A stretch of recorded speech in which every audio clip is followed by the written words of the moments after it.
Did you know that the pentagram, often associated with witchcraft and the occult, actually has ancient roots in Pythagoreanism?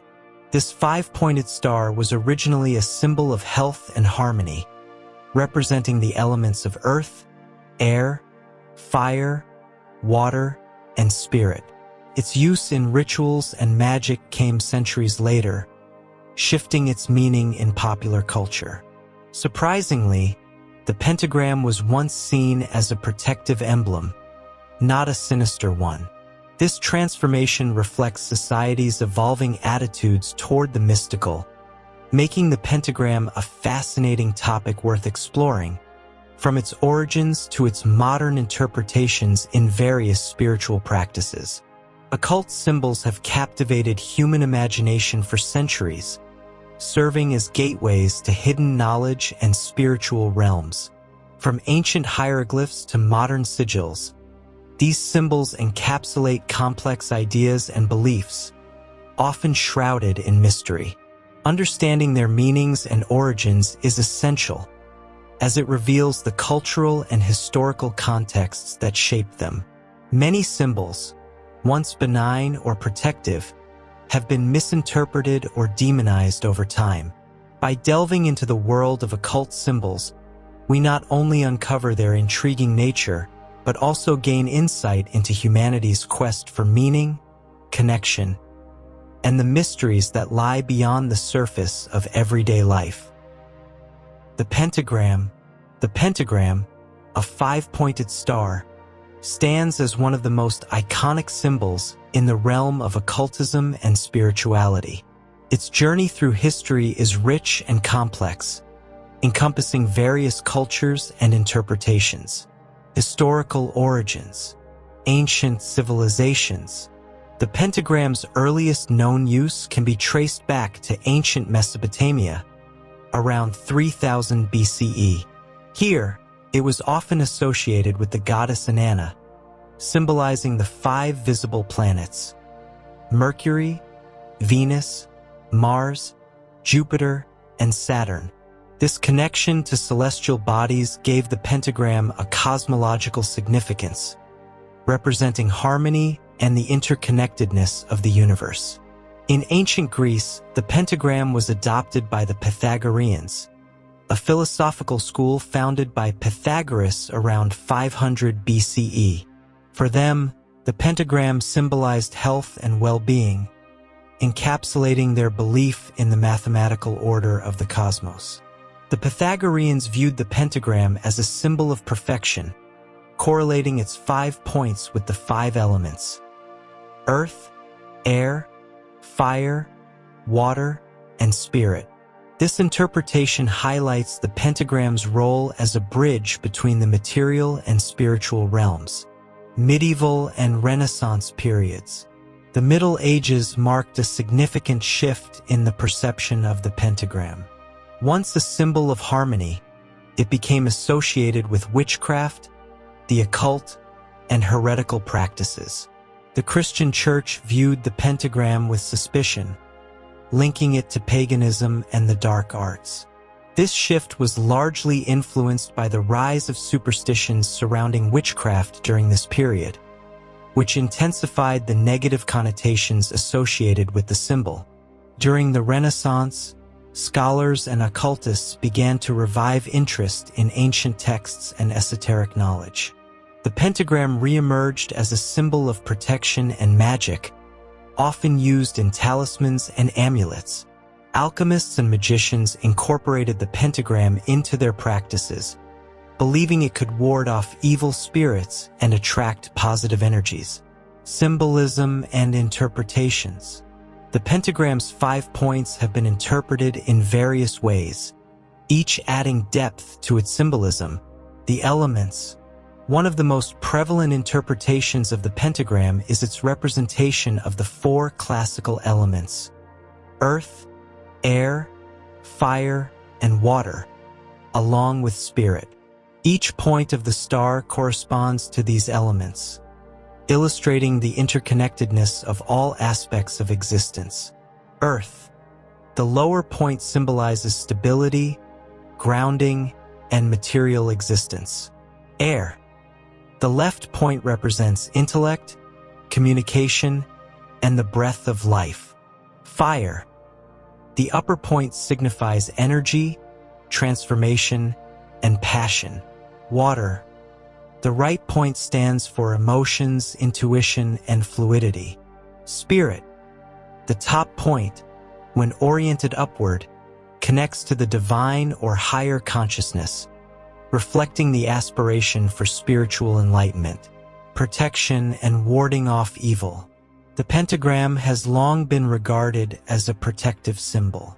When drawn or inscribed, it is believed to create a barrier against negative energies and malevolent entities. This practice is particularly prominent in Wicca and other neo-pagan traditions, where the pentagram is used in rituals to invoke protection and positive energy.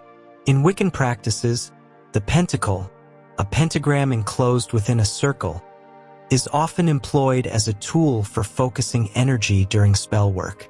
The circle represents the infinite and the protective boundary within which the energy is directed, enhancing the pentacle's potency. The inverted pentagram. An inverted pentagram with one point facing downward has often been associated with darker practices and Satanism. This orientation symbolizes a rejection of divine order and an embrace of materialism or chaos. While some use the inverted pentagram to signify rebellion against traditional religious values, it is important to note that not all practitioners of occultism view it negatively. For some, it represents the balance of opposites, the acceptance of one's shadow self, or the pursuit of personal empowerment. The pentagram in modern occult practices. Wicca and Neopaganism. In Wicca, the pentagram serves as a central symbol, often invoked during rituals and ceremonies. Practitioners draw the symbol in the air with a wand or finger, representing the invocation of the elements and the divine. The pentacle, frequently used in rituals, is adorned with natural elements such as herbs or crystals to enhance its energy and effectiveness. Wiccans view the pentagram as a symbol of protection and balance, emphasizing its positive aspects. It embodies the duality of existence, harmonizing the earthly and spiritual realms. In this context, the pentagram is a reminder of the importance of respecting nature and recognizing the interconnectedness of all living beings. Ceremonial magic. The pentagram is a fundamental tool in ceremonial magic, employed extensively in rituals and invocations. Practitioners often draw the pentagram to create a sacred space or to invoke specific energies. The lesser banishing ritual of the pentagram, for example, is a foundational practice in many magical traditions, designed to cleanse the space of unwanted influences and affirm the practitioner's intentions. The geometry of the pentagram is significant in ceremonial magic as well. Each point resonates with specific energies, enhancing the practitioner's ability to connect with spiritual forces. The act of drawing the pentagram serves as both a protective measure and a method of channeling energy. Popular culture. The pentagram has permeated popular culture, often depicted in movies, books, and music. Many portrayals emphasize its connection to witchcraft and the occult, sometimes sensationalizing its meanings. This representation can lead to misunderstandings about the symbol and its significance. Despite the negative connotations often associated with the pentagram, many modern practitioners reclaim it as a symbol of empowerment and spiritual growth. It represents personal development, self-discovery, and the quest for balance in an increasingly chaotic world. Cultural variations. Eastern traditions. In Eastern traditions, the pentagram appears in various forms, often with different meanings. In Hinduism and Buddhism, similar star shapes symbolize spiritual paths and the quest for enlightenment. The 5 points can represent the 5 senses or elements, emphasizing the journey toward higher consciousness. The Kabbalah. In Kabbalistic traditions, the pentagram often appears within the context of the Tree of Life. Here, it symbolizes the 5 Sephirot, divine attributes, and represents the balance between the material and spiritual realms. The pentagram serves as a reminder of the interconnectedness of all aspects of existence and the importance of harmony in one's spiritual journey. The Hermetic tradition. The Hermetic tradition, which draws upon various philosophical and esoteric systems, incorporates the pentagram as a symbol of the microcosm and macrocosm. The pentagram illustrates the belief that human beings are reflections of the universe, embodying its principles and energies. This perspective emphasizes the significance of self-discovery and the pursuit of knowledge. The pentagram and astrology. Astrology also plays a role in the interpretation of the pentagram.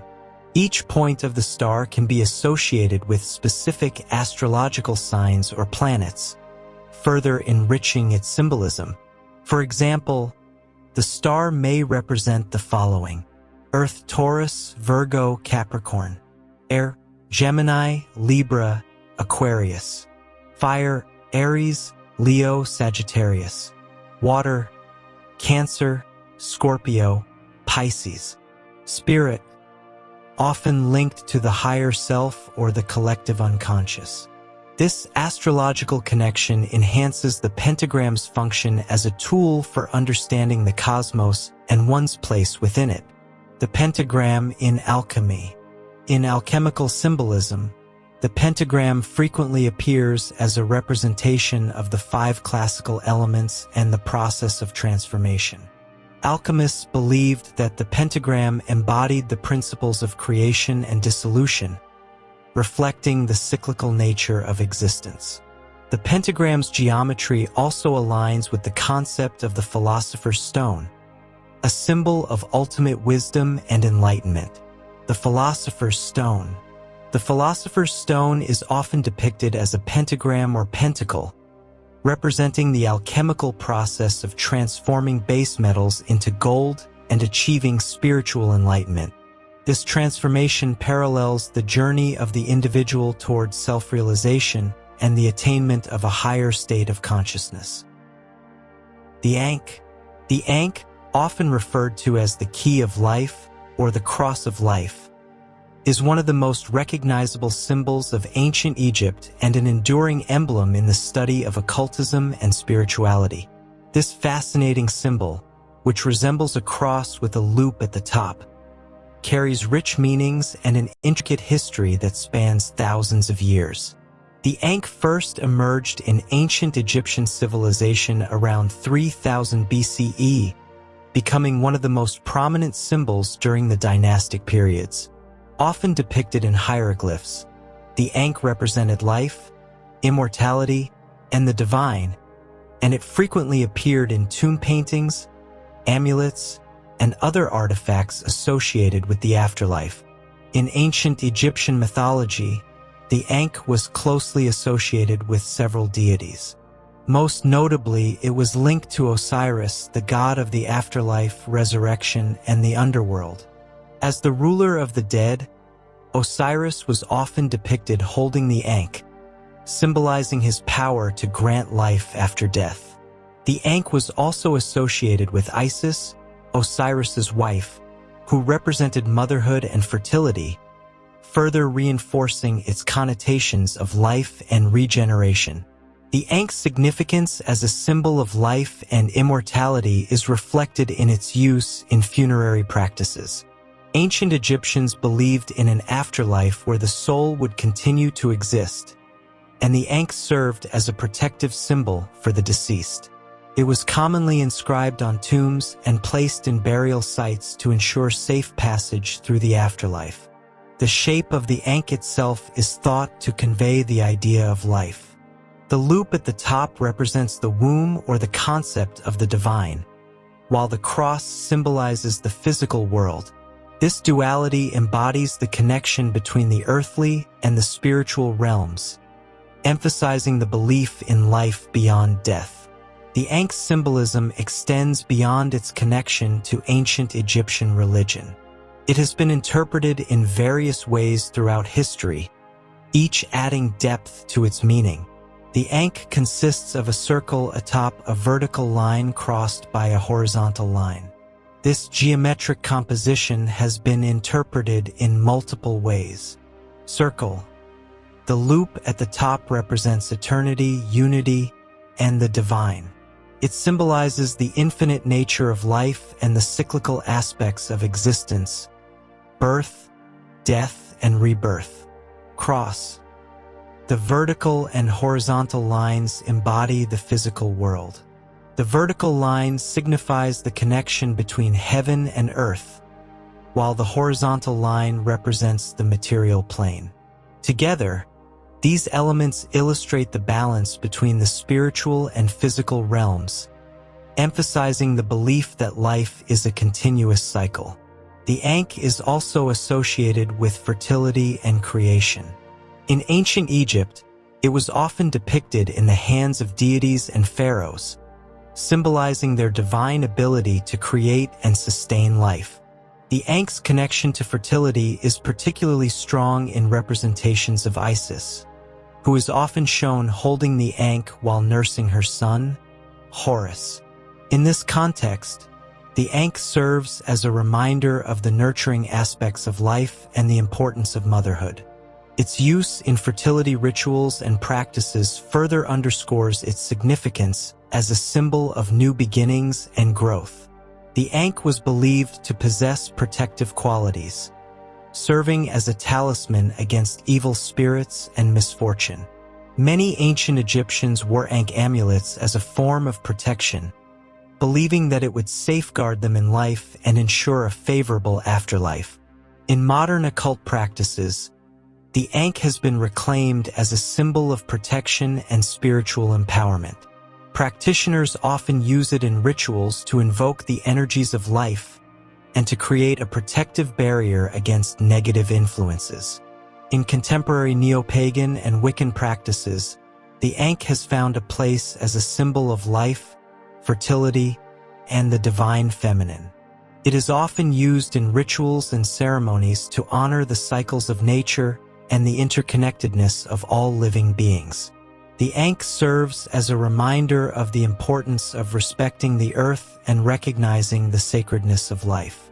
Wiccans and other neo-pagan practitioners may incorporate the Ankh into their altars or use it in rituals to symbolize the divine presence in their lives. Its associations with fertility and growth make it a fitting symbol for rituals focused on new beginnings, such as springtime or planting ceremonies.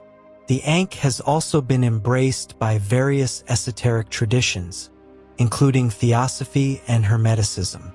In these contexts, the Ankh symbolizes the unity of opposites, reflecting the balance between masculine and feminine energies, as well as the connection between the material and spiritual worlds.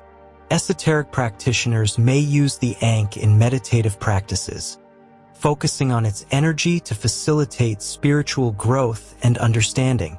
It serves as a symbol of enlightenment and the pursuit of knowledge, inviting individuals to explore the mysteries of existence.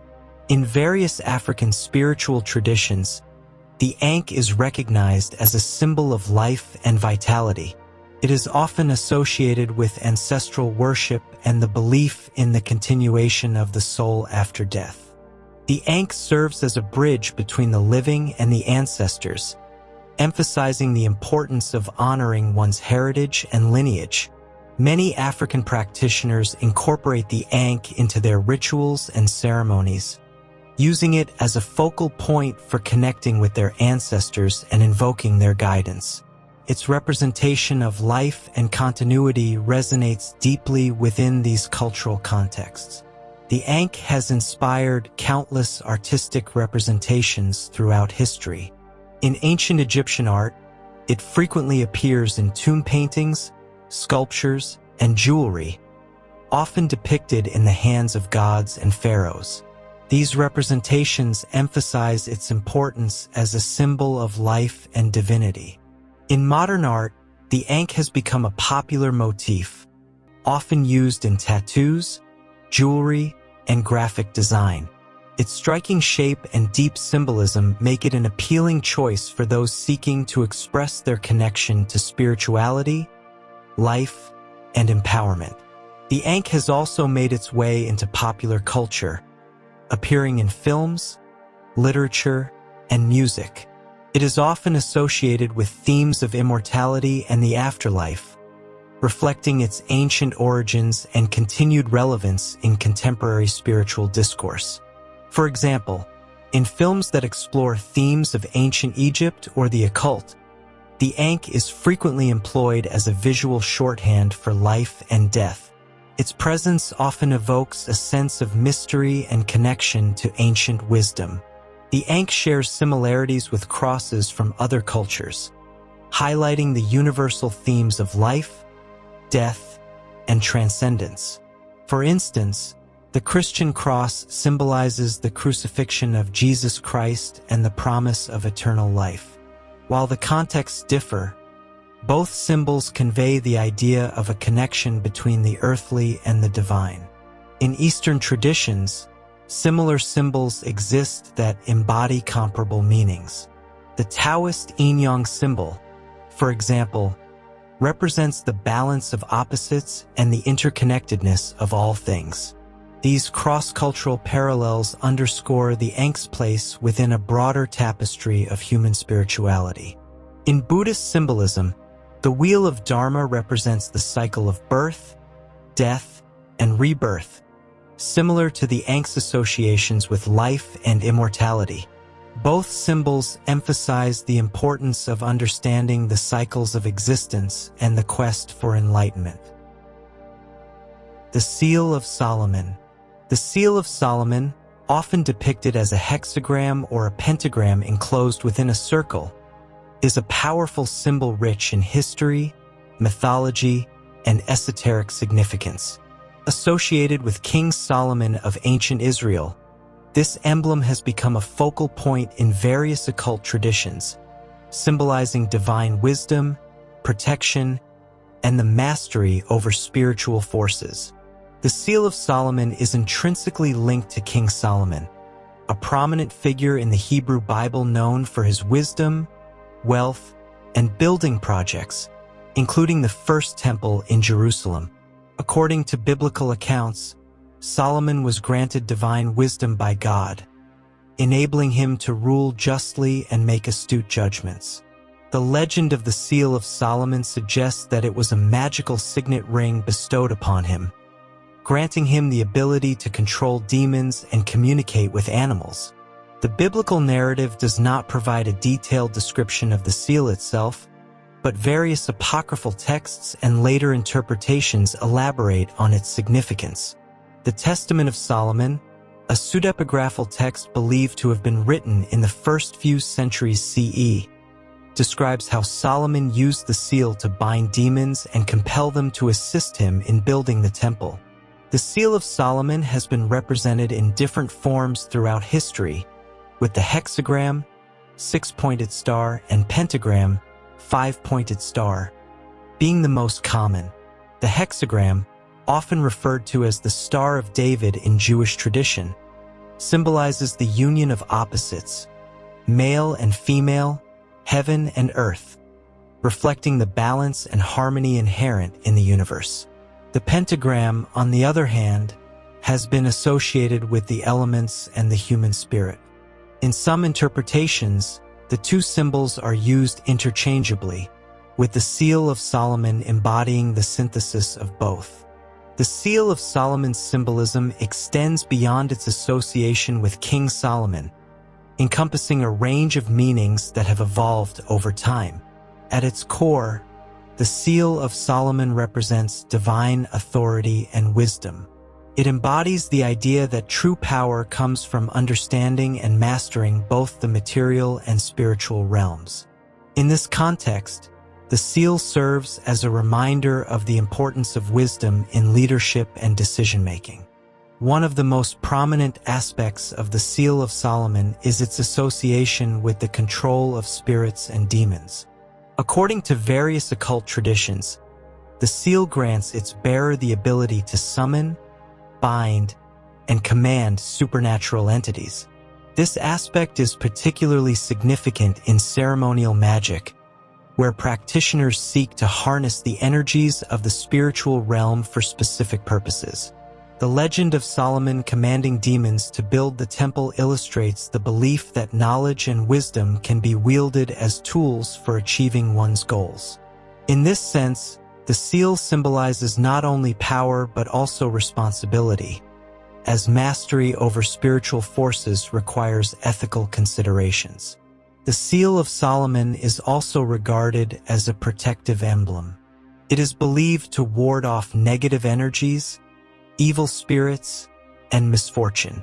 Many practitioners of magic and spirituality wear or display the seal in their homes to create a protective barrier. In various cultures, talismans featuring the Seal of Solomon are used to invoke protection and ensure safety. This protective quality underscores the balance between light and dark, emphasizing the need for vigilance in navigating the spiritual landscape. In Jewish tradition, the Seal of Solomon is often identified with the Star of David, a symbol that represents Jewish identity and community. The hexagram is believed to possess protective qualities, and it is frequently used in amulets and talismans against evil forces. The connection between King Solomon and the seal in Jewish mysticism highlights the importance of wisdom, knowledge, and divine guidance. The seal is considered a manifestation of God's covenant with Israel, symbolizing the relationship between the divine and the earthly realm. In Islamic tradition, the Seal of Solomon is known as the Seal of the Prophets. It is believed that Solomon possessed the ability to communicate with animals and control the jinn, supernatural beings. The seal is often depicted as a star, symbolizing the connection between the material and spiritual worlds. In Islamic esotericism, the Seal of Solomon is associated with the concept of ilm al-laduni, knowledge of the unseen, which refers to a form of divine knowledge that allows individuals to perceive spiritual truths. This aspect emphasizes the importance of wisdom and enlightenment in navigating the complexities of existence. In Western occult traditions, the Seal of Solomon has been adopted by various magical practices, including ceremonial magic, alchemy, and Kabbalah.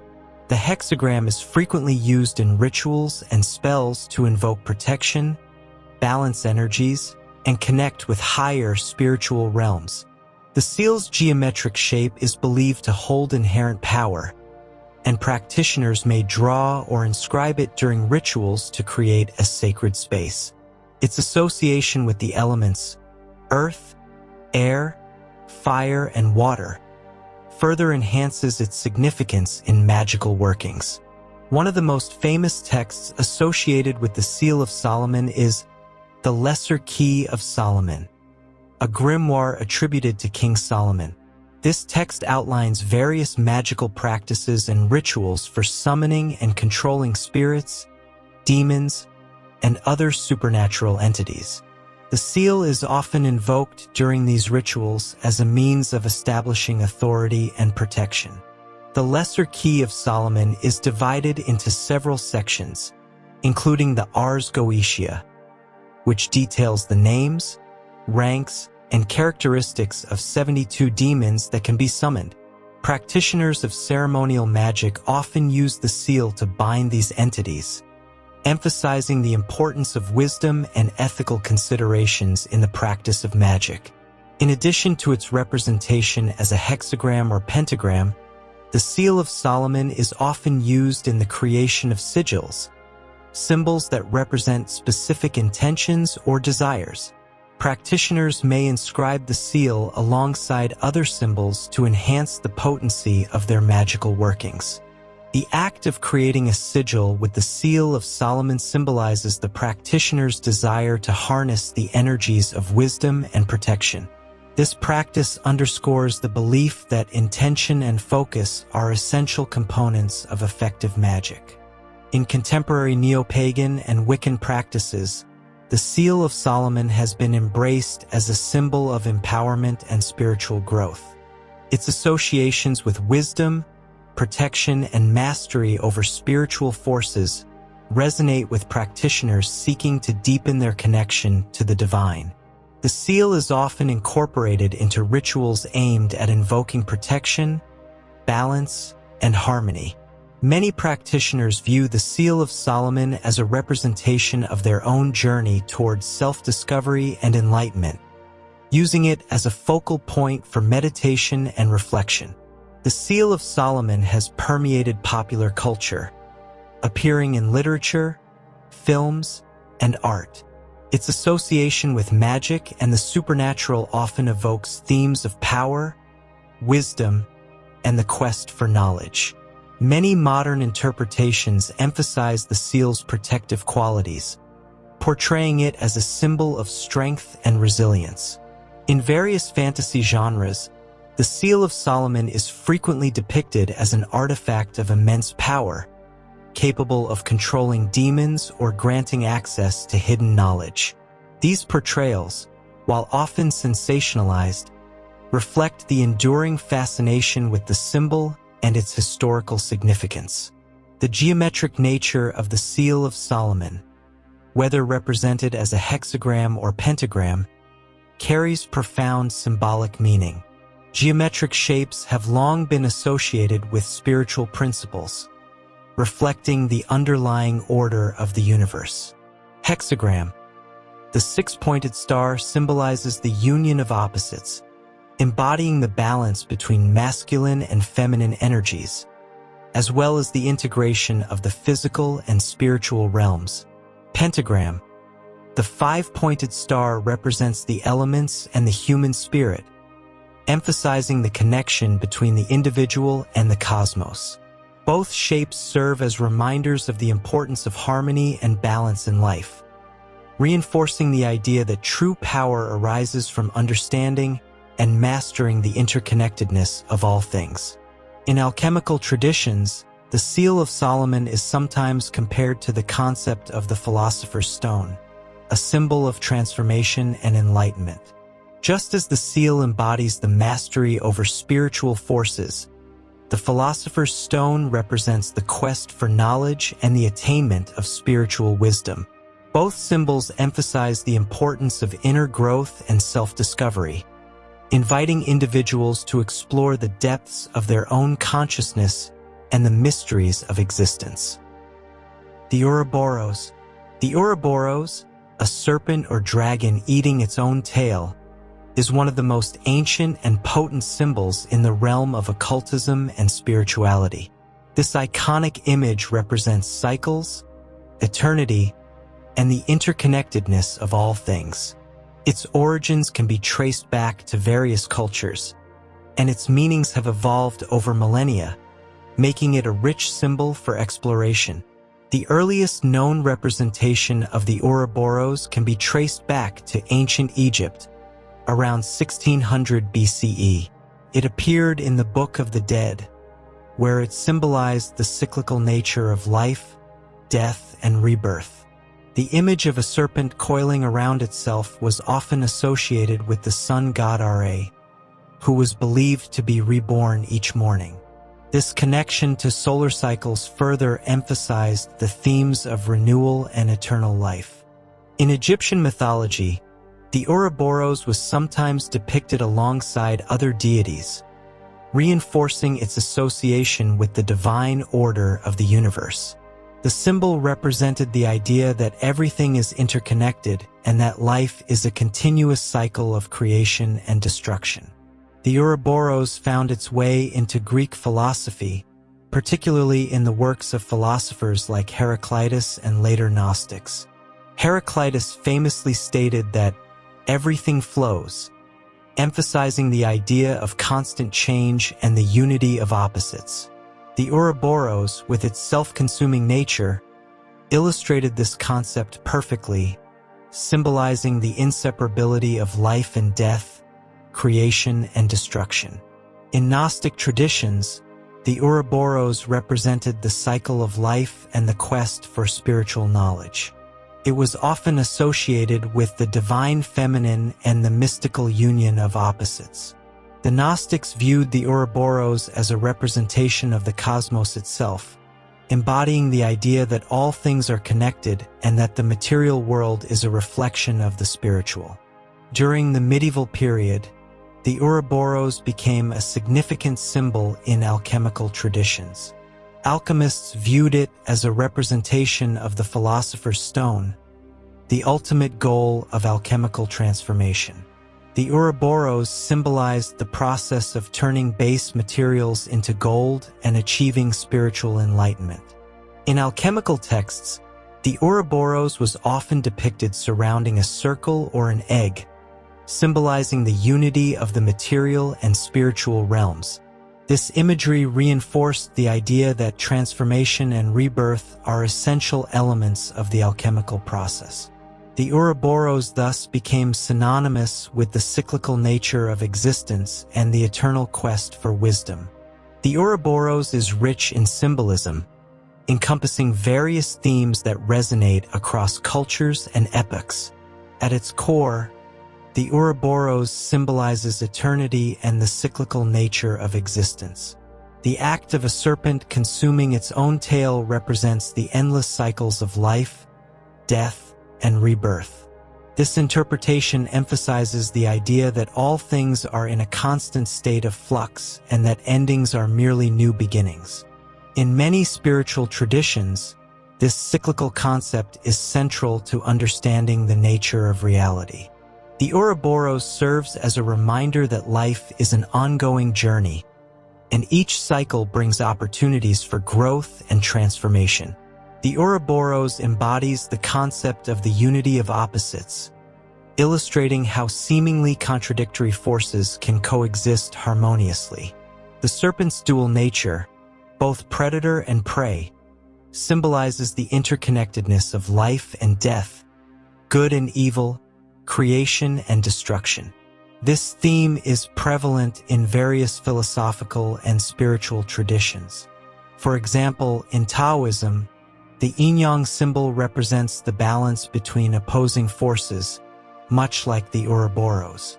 The symbol encourages individuals to embrace the dualities of life, recognizing that each aspect contributes to the whole.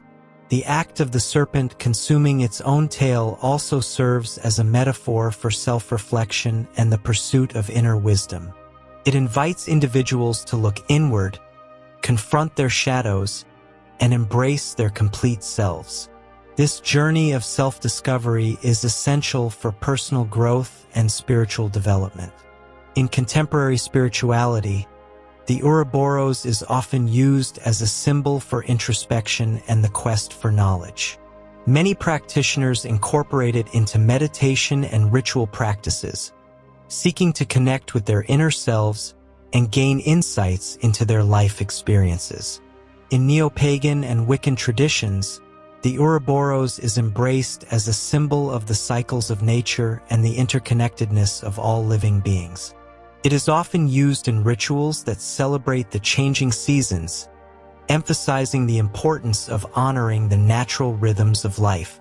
The Ouroboros serves as a reminder of the sacredness of the earth and the importance of living in harmony with nature. Many practitioners incorporate the symbol into their altars or use it in spells aimed at promoting balance and unity in their lives. In ceremonial magic, the Ouroboros is frequently used to represent the cyclical nature of existence and the mastery of spiritual forces. Practitioners may draw the symbol during rituals to invoke the energies of transformation and renewal. The Ouroboros is also seen as a protective emblem, believed to ward off negative energies and entities. Its circular shape creates a barrier, symbolizing the idea that the practitioner is in control of their spiritual journey and can harness the power of the universe. The Ouroboros has permeated popular culture, appearing in literature, films, and art. Its association with mystery and the supernatural often evokes themes of transformation, rebirth, and the quest for knowledge. In literature, the Ouroboros is frequently used as a metaphor for characters undergoing profound changes or facing existential dilemmas. Its image serves as a reminder of the cyclical nature of life and the importance of embracing change. In film and television, the Ouroboros often symbolizes hidden knowledge or the quest for enlightenment.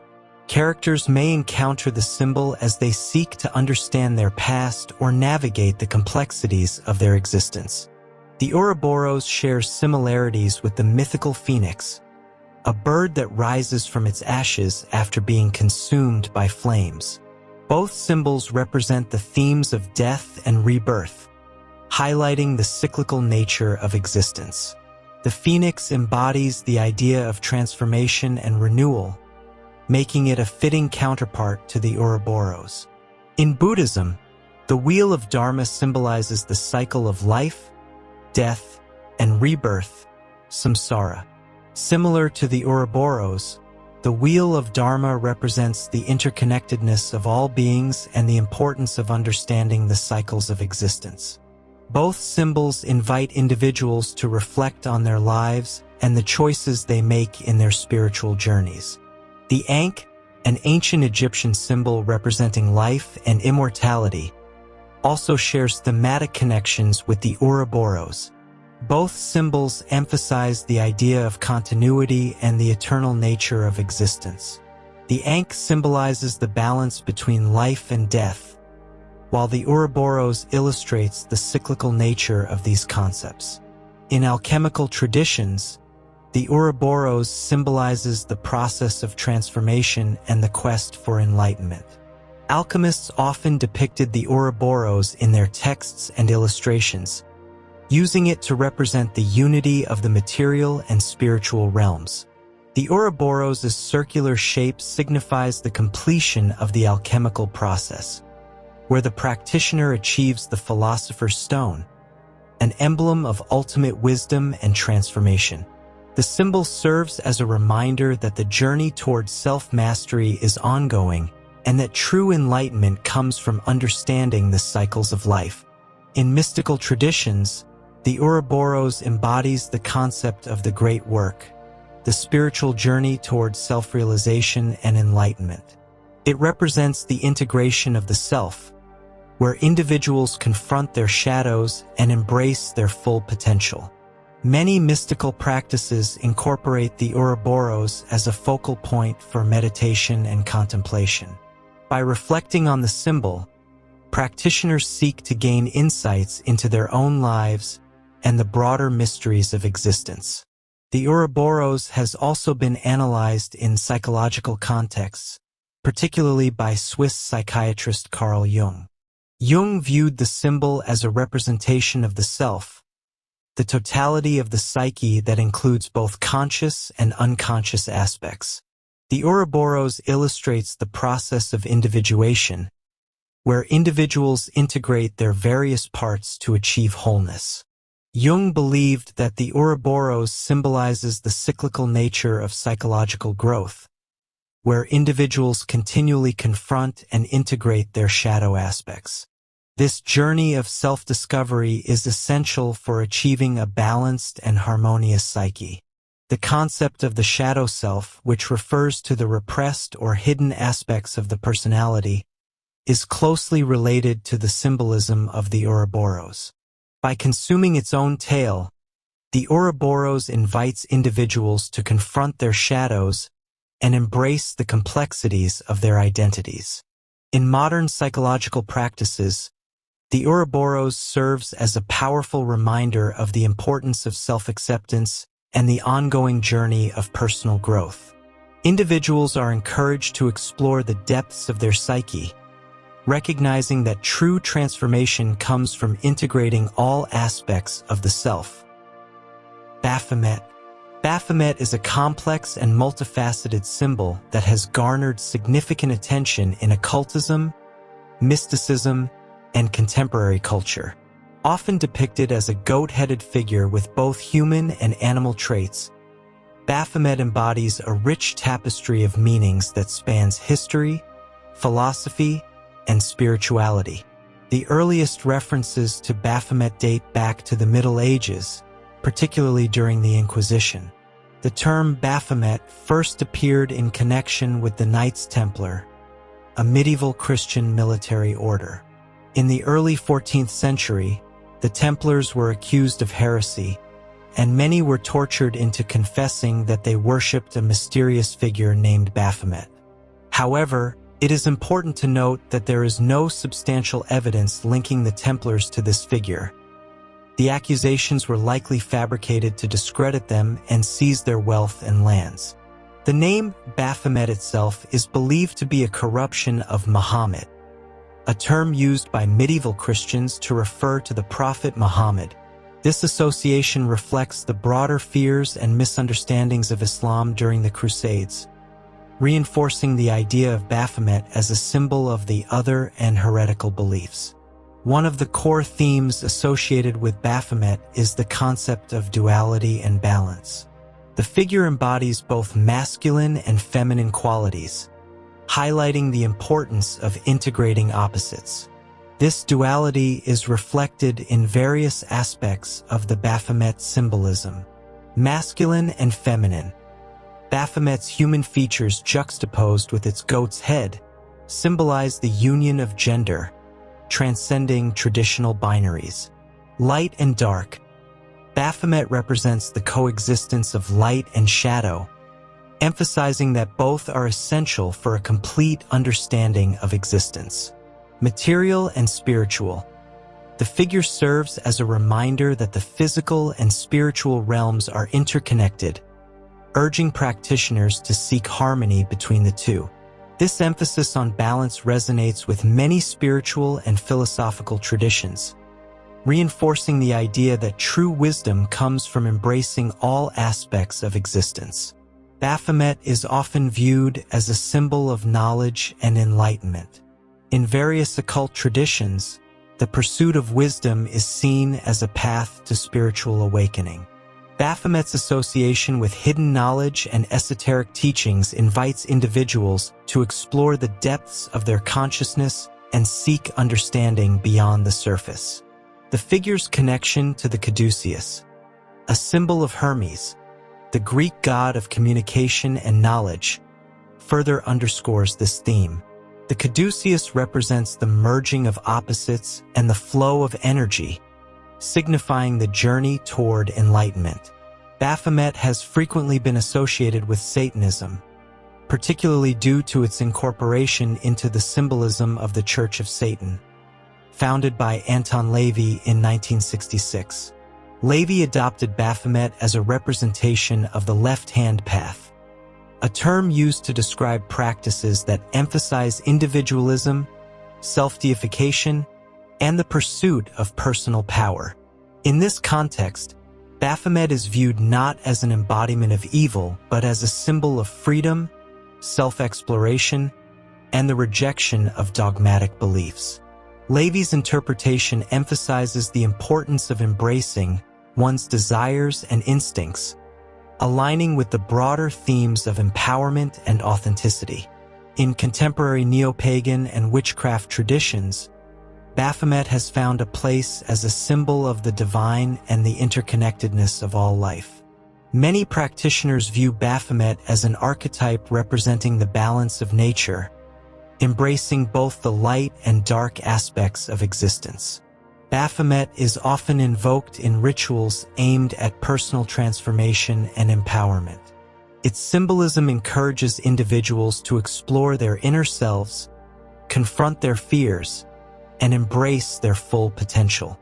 By recognizing the duality within themselves, practitioners can achieve a greater sense of wholeness and authenticity.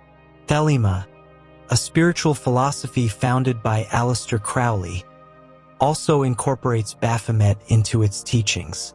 Crowley viewed Baphomet as a representation of the true will, the idea that each individual has a unique purpose and path in life.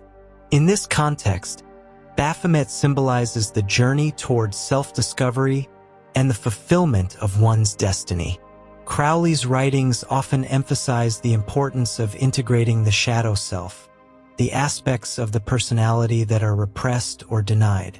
By embracing the duality represented by Baphomet, practitioners can achieve a greater understanding of themselves and their place in the universe.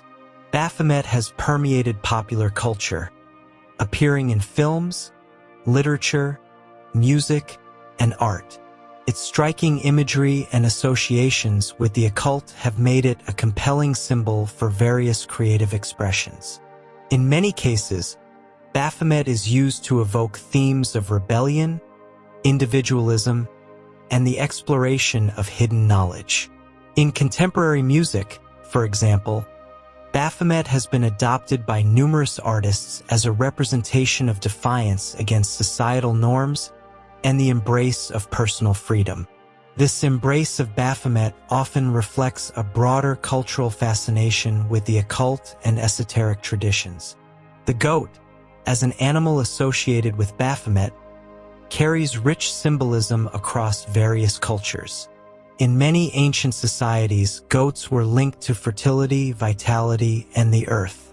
The goat's ability to thrive in harsh environments symbolizes resilience and adaptability. In Christianity, the goat has often been demonized, representing sin and temptation.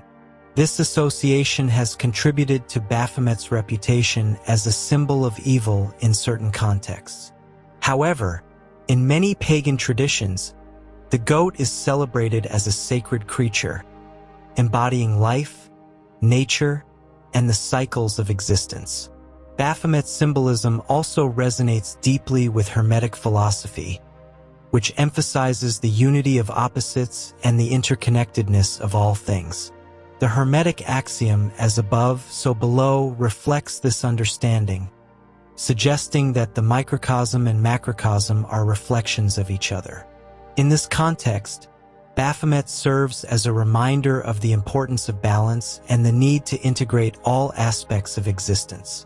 The figure embodies the idea that true wisdom arises from recognizing the interconnectedness of all life and embracing the dualities inherent in the human experience. In the realm of ceremonial magic, Baphomet is sometimes linked to the Key of Solomon, a grimoire attributed to King Solomon that outlines various magical practices and rituals. While Baphomet is not explicitly mentioned in the text, the themes of control over spirits and mastery of hidden knowledge resonate with Baphomet's symbolism. Practitioners of ceremonial magic may invoke the energies associated with Baphomet to enhance their rituals and connect with higher spiritual realms. The figure serves as a powerful emblem of the practitioner's intent to explore the mysteries of existence and achieve personal transformation. Another esoteric text that emphasizes the pursuit of knowledge and enlightenment is the Book of Abramelin, a grimoire attributed to the 15th century magician Abraham von Worms. This text outlines a system of magic that emphasizes the importance of self-discovery and the integration of the self. The principles outlined in the Book of Abramelin align with the duality embodied by Baphomet, inviting practitioners to explore their inner worlds and confront their shadows. By embracing the fullness of their being, individuals can achieve a greater understanding of their purpose and connection to the universe. Swiss psychiatrist Carl Jung viewed Baphomet as an archetype representing the integration of the self. In Jungian psychology, archetypes are universal symbols that reside in the collective unconscious, influencing human behavior and experiences.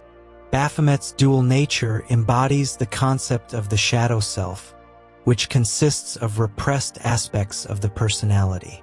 Jung emphasized the importance of confronting and integrating the shadow to achieve psychological wholeness.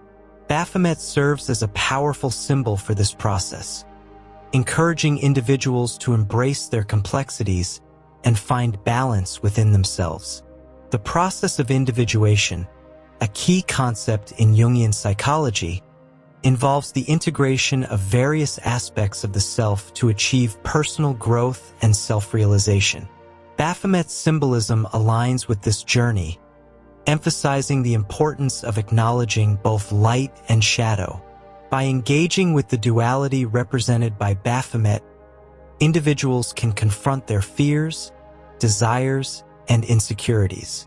This process of self-discovery leads to greater authenticity and a deeper understanding of one's place in the world. The Eye of Horus. The Eye of Horus, an ancient Egyptian symbol, is one of the most recognizable and loaded symbols in occult and spiritual traditions.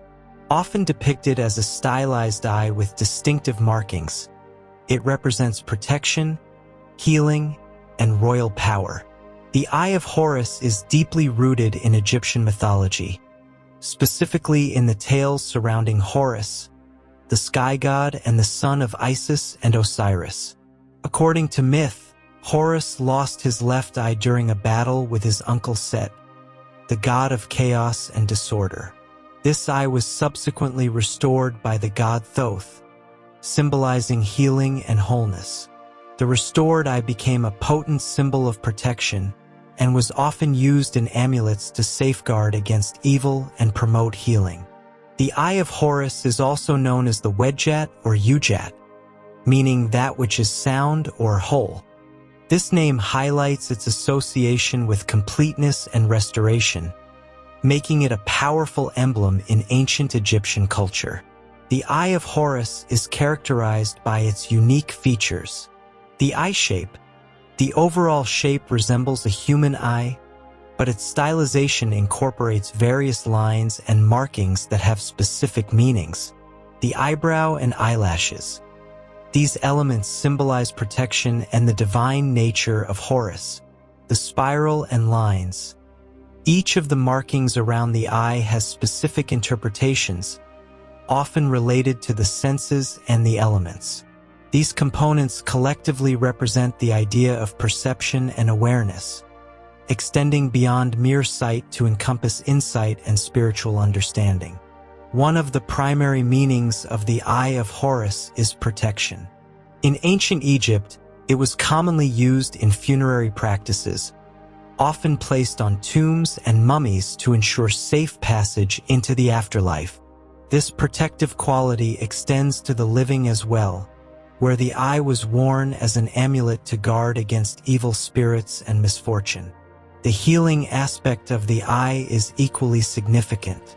The restoration of Horus's eye symbolizes not only physical healing but also emotional and spiritual wholeness.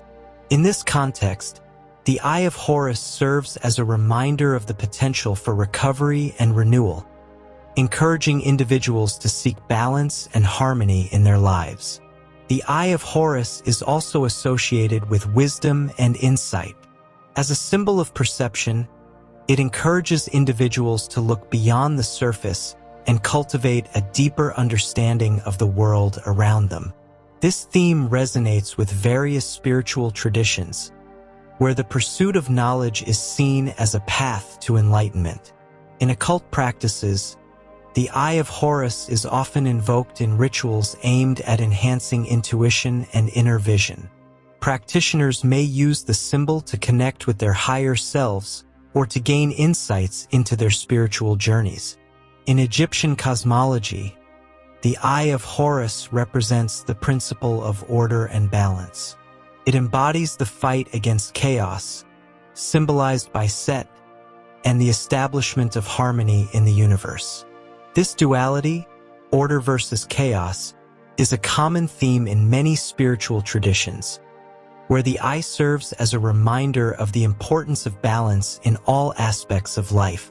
The Eye of Horus encourages individuals to cultivate inner peace and stability, reinforcing the idea that harmony must be actively pursued in a world often filled with turmoil.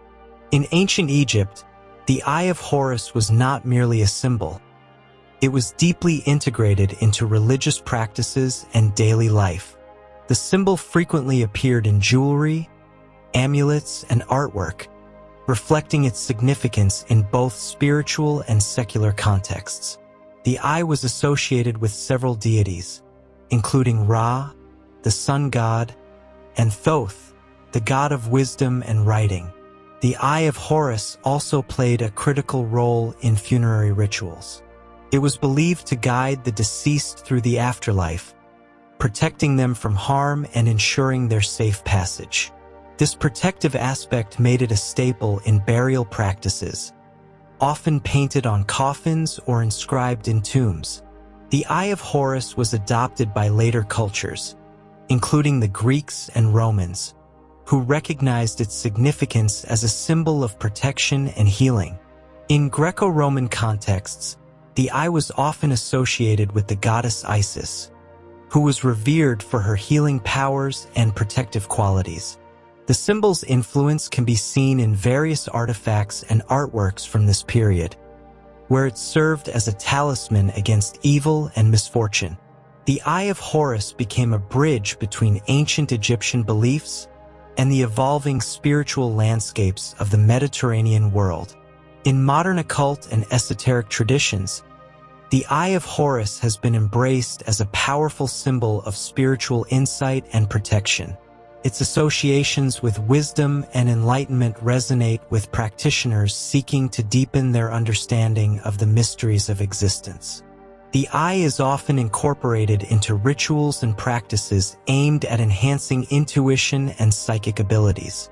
Many contemporary spiritual practitioners view it as a representation of the third eye, a concept prevalent in various mystical traditions that signifies heightened awareness and spiritual perception. In neo-pagan and witchcraft traditions, the Eye of Horus is frequently used as a symbol of protection and divination. Practitioners may wear or display the eye in their sacred spaces to invoke its protective qualities. Its association with the divine also makes it a popular emblem for rituals aimed at connecting with higher spiritual realms. The eye is often invoked during meditation to enhance intuition and insight. By focusing on the symbol, practitioners seek to open their inner vision and gain clarity in their spiritual pursuits. The Eye of Horus has found a place in tarot and divination practices, often appearing symbolically in various decks. Its presence in tarot serves as a reminder of the importance of perception and awareness in navigating life's challenges. The eye encourages individuals to trust their intuition and look beyond the obvious, enhancing their ability to make informed decisions. In divination practices, the Eye of Horus can symbolize the need to seek deeper meanings and insights. It serves as a guide for interpreting signs and omens, reinforcing the idea that true understanding comes from within. The Eye of Horus shares thematic similarities with the all-seeing eye, a symbol often associated with Freemasonry and other esoteric traditions. The all-seeing eye, typically depicted within a triangle, represents divine providence and the omniscience of a higher power. Both symbols emphasize the importance of perception and awareness in spiritual practices. While the Eye of Horus is rooted in ancient Egyptian mythology, the all-seeing eye has evolved within various cultural contexts, reflecting humanity's ongoing quest for understanding and enlightenment. The third eye. The concept of the third eye, prevalent in Eastern spiritual traditions, also parallels the symbolism of the Eye of Horus. The third eye represents heightened awareness, intuition, and spiritual insight. Like the Eye of Horus, the third eye serves as a reminder of the importance of looking beyond the physical realm to access deeper truths. Both symbols encourage individuals to cultivate their inner vision and spiritual awareness, reinforcing the idea that enlightenment arises from self-discovery and introspection. The Eye of Horus has inspired countless artistic representations throughout history. In ancient Egyptian art, it often appears in tomb paintings, jewelry, and sculptures, symbolizing protection and divine favor. The eye's striking design makes it a compelling motif in various artistic styles, from classical to contemporary. In modern art, The Eye of Horus continues to be a popular symbol, often used to evoke themes of mysticism, protection, and the exploration of the unknown. Its presence in contemporary artworks reflects society's ongoing fascination with ancient symbols and their meanings. The Eye of Horus has also found its way into literature, where it serves as a powerful symbol of insight and awareness. In various texts, the eye represents the quest for knowledge and the importance of looking beyond the surface to uncover deeper truths. In esoteric writings, the Eye of Horus often appears as a guide for those seeking spiritual enlightenment. Its symbolism encourages readers to engage with their intuition and explore the mysteries of existence. The Eye of Horus can be analyzed through the lens of Carl Jung's theories of archetypes and the collective unconscious. Jung viewed symbols like the Eye of Horus as manifestations of deeper psychological truths. The eye can represent the quest for self-awareness and understanding, urging individuals to confront their inner selves and embrace their full potential. In Jungian terms, the Eye of Horus embodies the archetype of the wise old man or the sage, representing the pursuit of knowledge and spiritual growth. The symbol encourages individuals to engage with their unconscious and explore the depths of their psyche. The process of individuation, a key concept in Jungian psychology, involves integrating various aspects of the self to achieve wholeness. The Eye of Horus serves as a powerful reminder of this journey, emphasizing the importance of self-exploration and the integration of opposites. By engaging with the eye's symbolism, individuals are encouraged to confront their fears, desires, and insecurities. This process of self-discovery leads to a greater understanding of oneself and one's place in the universe. The Eye of Horus has permeated contemporary culture, appearing in fashion, tattoos, and various forms of media. Its striking imagery and associations with protection and insight make it a popular choice for individuals seeking to express their spiritual beliefs. In popular culture, the Eye of Horus often symbolizes rebellion and individuality. It serves as a reminder of the importance of self-awareness and the pursuit of personal truth in a world filled with distractions and superficiality. While the Eye of Horus retains its spiritual significance, its commercialization has led to various misinterpretations. Some individuals may adopt the symbol without a deep understanding of its meanings, reducing it to a mere fashion statement. This commercialization raises questions about the ethical use of ancient symbols and the importance of honoring their cultural and historical contexts. Engaging with the Eye of Horus in a meaningful way requires an appreciation for its origins and the depth of its symbolism. The Triple Moon. The triple moon is a powerful and evocative symbol in occultism and various spiritual traditions, particularly within Neopaganism and Wicca. This symbol, depicting 3 crescent moons, represents the 3 phases of the lunar cycle: waxing, full, and waning. Each phase embodies distinct qualities and aspects of femininity, spirituality, and natural cycles. The reverence for the moon can be traced back to ancient civilizations, where lunar deities were often central to spiritual practices. Cultures such as the Sumerians, Egyptians, and Greeks recognized the moon's influence on agriculture, tides, and human behavior. The moon was frequently associated with femininity, intuition, and the cycles of life. In ancient Egypt, the moon was linked to Thoth, the god of wisdom, writing, and magic, and Khonsu, the lunar deity. The moon's phases were seen as a reflection of the eternal cycles of life, death, and rebirth. The triple moon symbol is closely associated with the concept of the triple goddess, a deity representing the 3 aspects of womanhood: the maiden, the mother, and the crone. This archetype embodies the life cycle of women, reflecting the phases of life and the natural rhythms of existence. The maiden, representing youth, innocence, and new beginnings. The maiden is symbolized by the waxing moon. This phase signifies growth, potential, and the blossoming of creativity. The mother, associated with fertility, nurturing, and abundance. The mother corresponds to the full moon. This phase embodies fulfillment, strength, and the culmination of efforts. The crone, symbolizing wisdom, transformation, and the acceptance of change. The crone is represented by the waning moon. This phase reflects the importance of letting go, introspection, and the power of experience. The triple goddess concept has roots in various mythologies and spiritual traditions, including Celtic, Greek, and Roman cultures.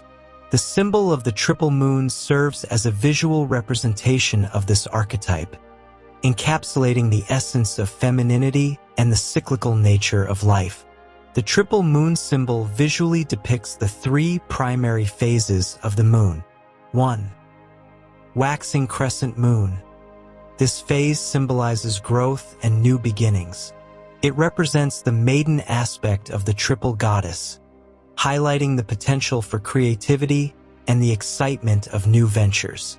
In this phase, the moon is seen as a source of inspiration and motivation, urging individuals to set intentions and embrace change. 2. Full moon. The full moon is a symbol of abundance, clarity, and completion. It embodies the mother aspect, signifying the peak of energy and the manifestation of desires. This phase is often associated with heightened intuition, fertility, and the culmination of efforts. Rituals performed during the full moon often focus on gratitude, celebration, and the recognition of achievements. 3. Waning crescent moon. This phase represents reflection, release, and transformation. The waning moon corresponds to the crone aspect of the triple goddess, emphasizing the importance of letting go and embracing change. This phase encourages introspection and the evaluation of past experiences, fostering personal growth and wisdom. The triple moon symbolizes the divine feminine, celebrating the unique qualities and strengths associated with femininity. It embodies the nurturing, intuitive, and creative aspects of women, emphasizing the importance of embracing one's inner wisdom and power. In many spiritual traditions, the moon is seen as a source of intuition and emotional depth. The triple moon serves as a reminder to honor these qualities, encouraging individuals to connect with their inner selves and trust their instincts. This connection to the divine feminine is particularly significant in contemporary spiritual practices, where empowerment and self-discovery are central themes. The triple moon also represents the cyclical nature of life and the interconnectedness of all things. The phases of the moon mirror the cycles of nature: birth, growth, decay, and renewal, highlighting the importance of embracing change and understanding the natural order. This symbolism extends beyond the lunar cycles to encompass the rhythms of life, including the seasons, tides, and personal experiences. The triple moon invites individuals to recognize their place within these cycles and to honor the ebb and flow of existence. In modern neo-pagan and Wiccan traditions, the triple moon is a prominent symbol, often featured in rituals, altars, and spiritual artwork. It serves as a representation of the divine feminine and the connection to lunar energies. Practitioners may invoke the triple goddess during rituals to honor the different phases of life and the cycles of nature. The triple moon is frequently used in spells and magic, particularly those focused on fertility, intuition, and personal transformation. Rituals performed during the waxing and full moons often emphasize manifestation and abundance, while those conducted during the waning moon focus on release and reflection. Many neo-pagan traditions celebrate the cycles of the moon through specific rituals and ceremonies. These practices may include full moon rituals. Celebrations during the full moon often involve gatherings, offerings, and gratitude for abundance. Practitioners may engage in divination, meditation, and group rituals to harness the heightened energy of the full moon. Waning moon rituals. During this phase, rituals often focus on letting go, healing, and introspection. Practitioners may burn items symbolizing what they wish to release or engage in reflective practices that promote personal growth. Waxing moon rituals. This phase encourages setting intentions and manifesting desires. Rituals may involve visualization, affirmations, and the creation of sigils to align with the energy of growth and potential. The triple moon is a popular motif in contemporary art and jewelry, often used to express spiritual beliefs and personal connections to the lunar cycles. Artists and artisans create representations of the symbol in various forms, including paintings, sculptures, and pendants. Wearing jewelry featuring the triple moon serves as a reminder of one's connection to the divine feminine and the natural cycles of life. Many individuals choose to wear these symbols as a form of personal empowerment and as a way to honor their spiritual beliefs. The triple moon shares thematic similarities with other lunar symbols found in various cultures and spiritual traditions. For example, the crescent moon. Many cultures revere the crescent moon as a symbol of femininity and intuition. In Islamic tradition, the crescent moon is a prominent symbol, representing guidance and spiritual illumination. The new moon. While the triple moon emphasizes the waxing, full, and waning phases, the new moon represents beginnings and potential. It is associated with introspection and the setting of intentions, aligning with the maiden aspect of the triple goddess. These symbols collectively highlight the importance of the moon in spiritual practices and the interconnectedness of lunar energies across cultures. The archetype of the triple goddess, represented by the triple moon, has parallels in various mythological traditions. For example, Hecate. In Greek mythology, Hecate is often depicted as a goddess of magic, witchcraft, and the moon, embodying the three aspects of womanhood. She is associated with the dark moon and is considered a guide for souls in transition. Brigid. In Celtic mythology, Brigid embodies the maiden, mother, and crone aspects, representing fertility, healing, and wisdom. She is often associated with the spring and the cycles of nature. These mythological figures reinforce the significance of the triple goddess archetype and its representation in the triple moon symbol. The psychological dimensions of the triple moon can be explored through the lens of Carl Jung's theories of archetypes. The triple goddess represents the integration of different aspects of the self, encouraging individuals to embrace their multifaceted nature. Jungian psychology emphasizes the importance of recognizing and integrating the various archetypes within the psyche. The maiden, mother, and crone aspects invite individuals to explore their life stages and experiences, fostering self-awareness and personal growth. The triple moon symbol serves as a powerful tool for empowerment and self-discovery. By engaging with the qualities associated with each aspect of the triple goddess, individuals can reflect on their own journeys and embrace their unique strengths. This process encourages individuals to honor their intuition, creativity, and wisdom, fostering a sense of agency and connection to the natural world. The triple moon serves as a reminder that embracing the full spectrum of experiences is essential for personal growth and fulfillment. As with any symbol, the use of the triple moon requires sensitivity and respect for its cultural and historical contexts.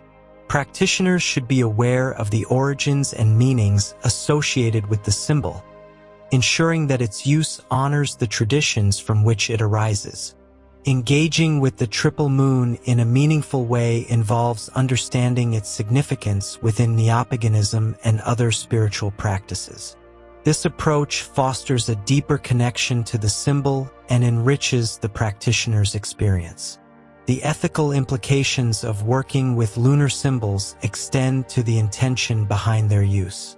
Practitioners should approach rituals and practices with mindfulness, ensuring that their intentions align with respect for themselves and others. This sense of responsibility encourages individuals to reflect on their desires and the potential consequences of their actions. By cultivating awareness and integrity in their practices, individuals can engage with the triple moon symbol in a way that promotes personal growth and harmony. The Labyrinth.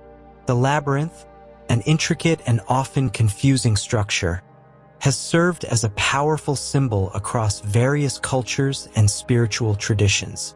Unlike a maze, which is designed to confuse, a labyrinth offers a single, non-branching path to the center and back out again. This unique structure lends itself to profound interpretations in the realms of spirituality, psychology, and mythology. The labyrinth has roots in ancient civilizations, particularly in the Mediterranean region.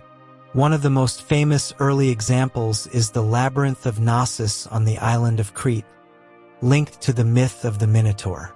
According to Greek mythology, King Minos commissioned the labyrinth to contain the Minotaur, a creature that was half man and half bull.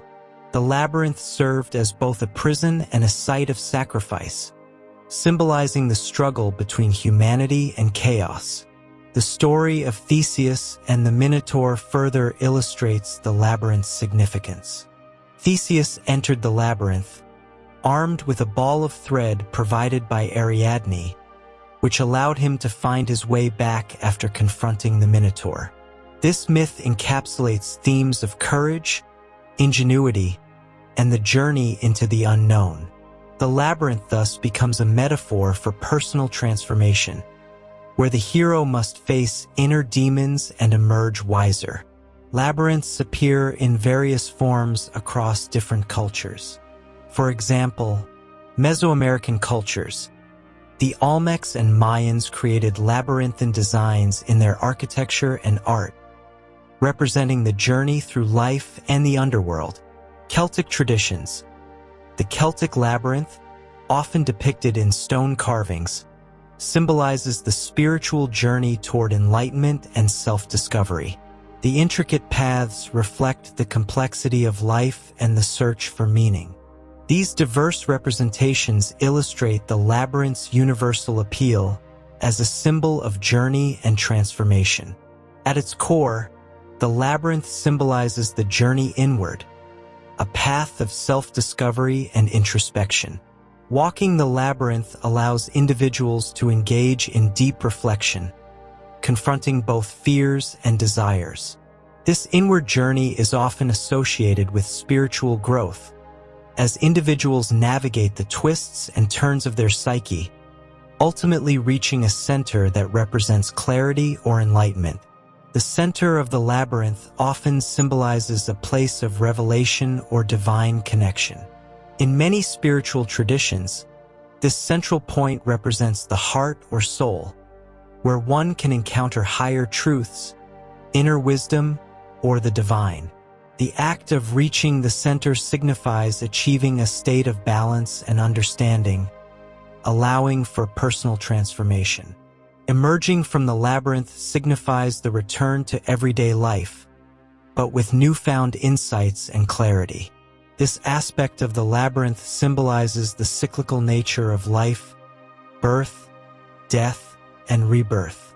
The journey through the labyrinth is not merely about reaching the center, but also about how one integrates the experiences gained during the journey back into the world. In contemporary spiritual practices, walking the labyrinth has become a popular form of meditation and reflection. Many retreat centers, churches, and spiritual communities have constructed labyrinths for this purpose. The act of walking the labyrinth allows individuals to engage in mindfulness, focusing on their breath and thoughts as they navigate the path. Walking the labyrinth can serve various purposes. Meditation. The labyrinth provides a structured space for meditation, helping individuals quiet their minds and connect with their inner selves. Ritual. Some practitioners incorporate rituals into their labyrinth walks, using the experience to mark life transitions, seek guidance, or set intentions. Healing. The labyrinth can serve as a tool for emotional and spiritual healing, allowing individuals to confront and process their feelings in a safe environment. Labyrinths are often integrated into sacred spaces, such as gardens, churches, and parks. These spaces provide a tranquil environment for reflection and connection with nature.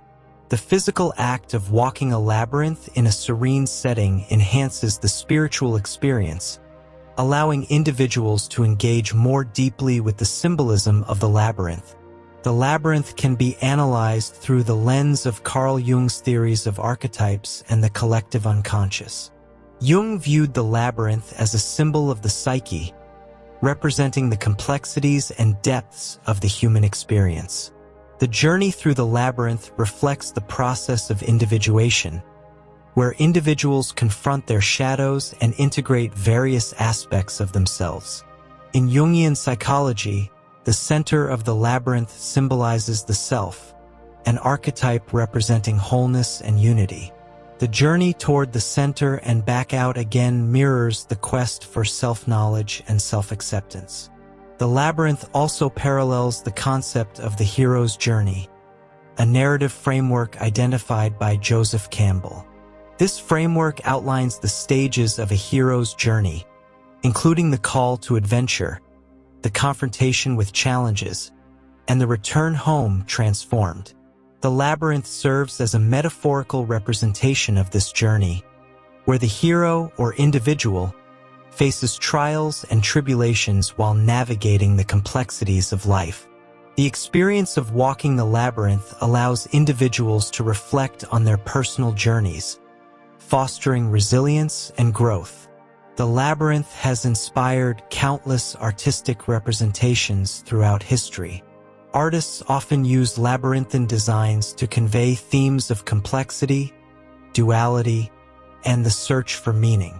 From ancient pottery to modern installations, the labyrinth serves as a visual metaphor for the human experience.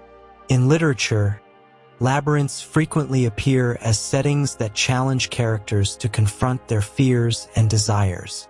Works of fiction often use the labyrinth as a plot device, symbolizing the internal struggles faced by protagonists. In literature, labyrinths can represent the complexities of the human condition.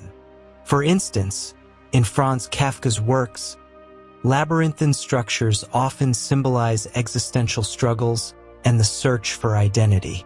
Similarly, in Jorge Luis Borges' stories, labyrinths serve as metaphors for infinity, knowledge, and the nature of reality. These literary representations highlight the labyrinth's enduring appeal as a symbol of exploration and self-discovery.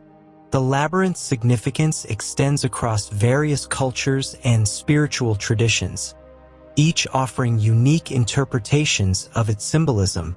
Greek mythology. The Minotaur myth emphasizes the tension between civilization and chaos, where the labyrinth represents the complexities of human experience and the struggles between order and disorder. Native American traditions.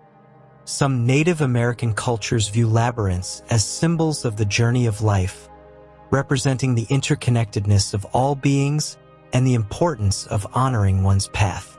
Hinduism and Buddhism. In certain Hindu and Buddhist traditions, labyrinths symbolize the journey toward enlightenment, where the path represents the trials and tribulations faced on the spiritual journey. These diverse interpretations illustrate the labyrinth's universal appeal as a symbol of transformation and spiritual growth. The labyrinth shares thematic similarities with the mandala, a geometric design representing the universe and the self. Both symbols embody the journey toward wholeness and self-discovery. While the labyrinth emphasizes the physical journey, the mandala often represents the inner journey of the psyche. In spiritual practices, both labyrinths and mandalas serve as tools for meditation and reflection, guiding individuals toward deeper understanding and connection with the self. The labyrinth is a powerful tool for personal growth and self-discovery. By engaging in the act of walking a labyrinth, individuals can confront their fears, desires, and inner conflicts. This process fosters self-awareness and encourages individuals to embrace their unique paths. Walking the labyrinth can lead to moments of clarity and insight, allowing individuals to gain a deeper understanding of their life circumstances. This transformative experience often results in increased emotional resilience and a greater sense of purpose. Labyrinths also serve as spaces for community connection and shared experiences. Group walks through the labyrinth can foster a sense of unity and support among participants. These communal experiences highlight the interconnectedness of all beings, reinforcing the idea that each individual's journey is part of a larger tapestry. In spiritual communities, walking the labyrinth together can serve as a ritual of solidarity and mutual support, allowing individuals to share their intentions and insights. As with any symbol, the use of the labyrinth requires sensitivity and respect for its cultural and historical contexts. Practitioners should be aware of the origins and meanings associated with labyrinths, ensuring that their use honors the traditions from which they arise. Engaging with the labyrinth in a meaningful way involves understanding its significance within various spiritual practices. This approach fosters a deeper connection to the symbol and enriches the practitioner's experience. The ethical implications of walking the labyrinth extend to the intention behind the practice. Practitioners should approach their labyrinth journeys with mindfulness, ensuring that their intentions align with respect for themselves and others. This sense of responsibility encourages individuals to reflect on their desires and the potential consequences of their actions. By cultivating awareness and integrity in their practices, individuals can engage with the labyrinth symbol in a way that promotes personal growth and harmony. The Triskelion. The Triskelion, a symbol featuring 3 interlocking spirals or 3 bent human legs, holds deep significance in various cultures and spiritual traditions. This ancient symbol has been used to represent concepts such as motion, progress, and the cyclical nature of life. The Triskelion has roots in several ancient civilizations, particularly in Celtic and Greek cultures.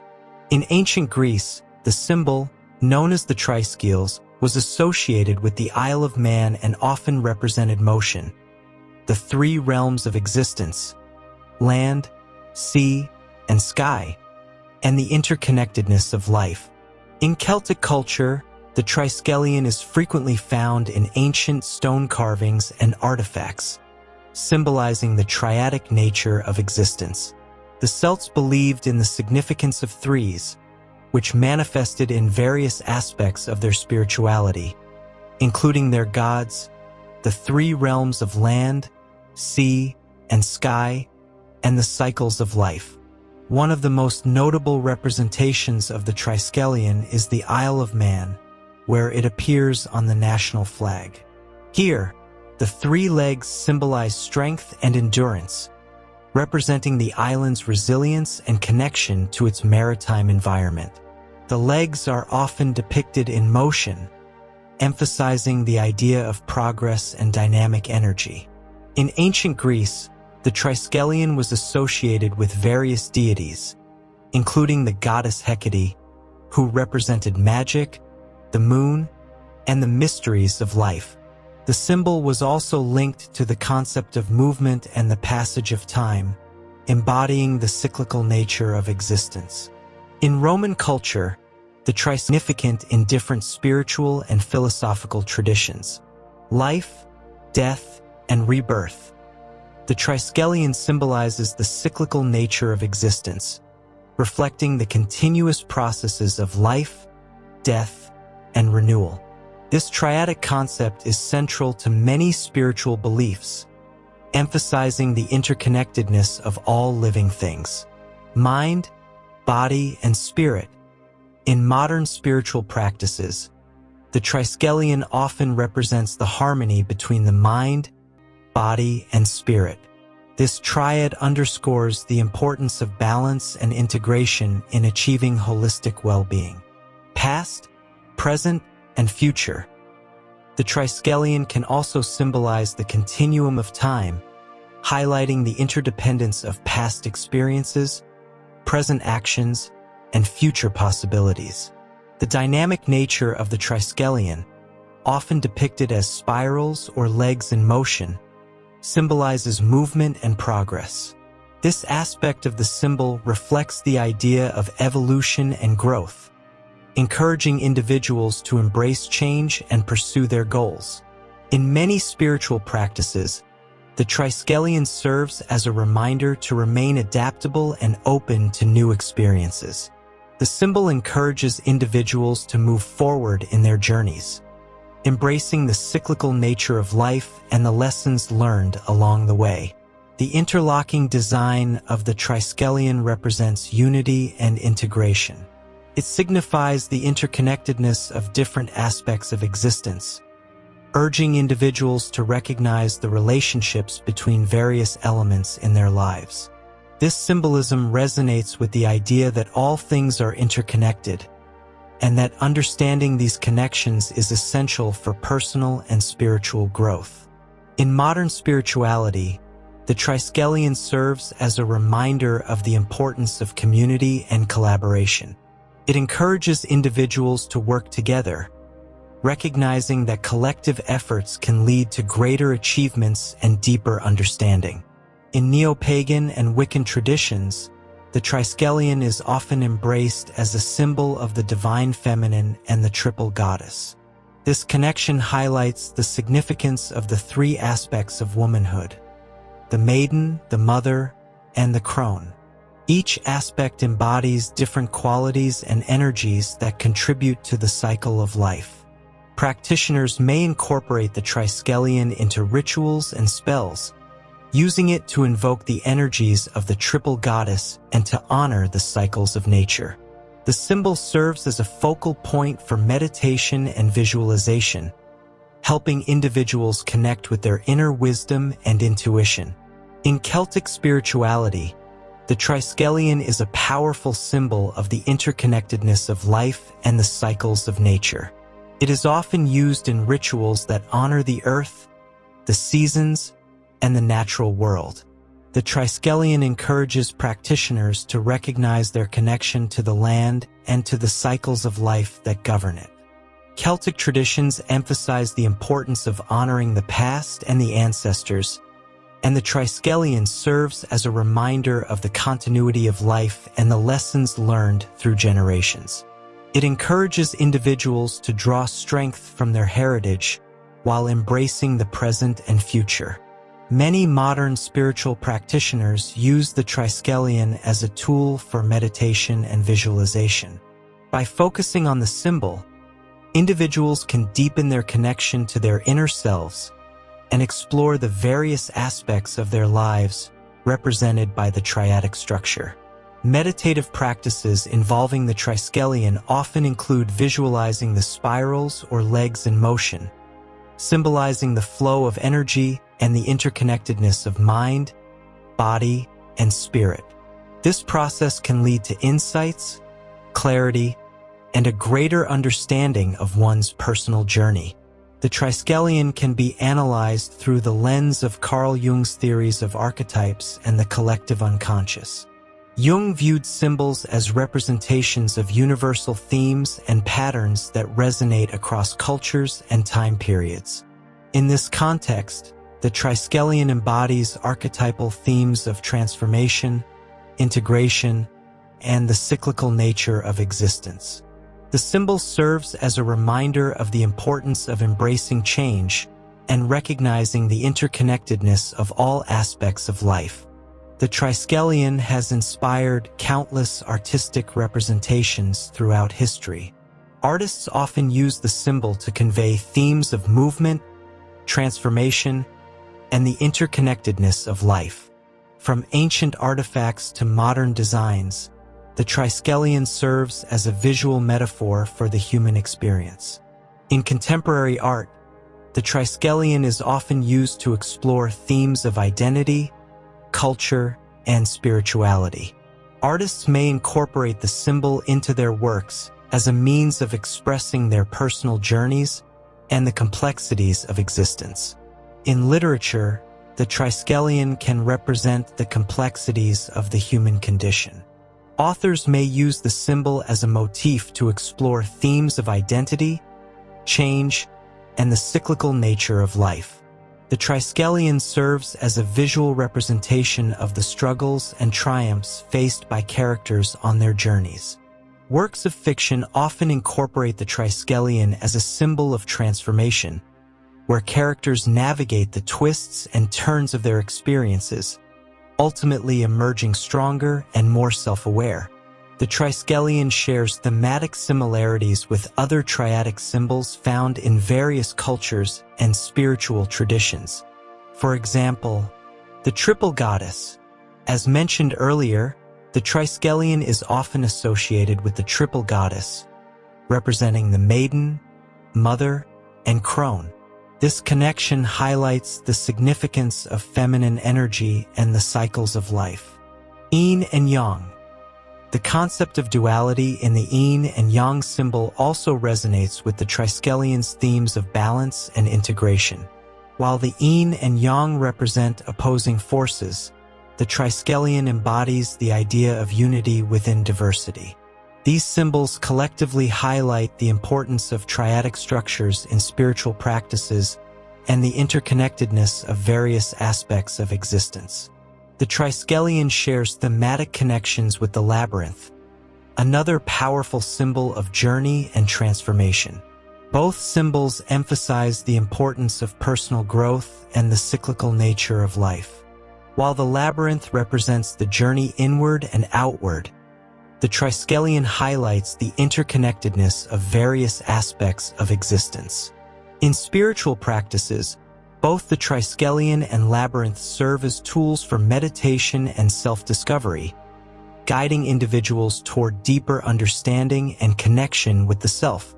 The Triskelion is a potent tool for personal growth and self-discovery. By engaging with the symbol, individuals can confront their fears, desires, and inner conflicts. This process fosters self-awareness and encourages individuals to embrace their unique paths. Working with the Triskelion can lead to moments of clarity and insight, allowing individuals to gain a deeper understanding of their life circumstances. This transformative experience often results in increased emotional resilience and a greater sense of purpose. The Triskelion also serves as a symbol for community and connection.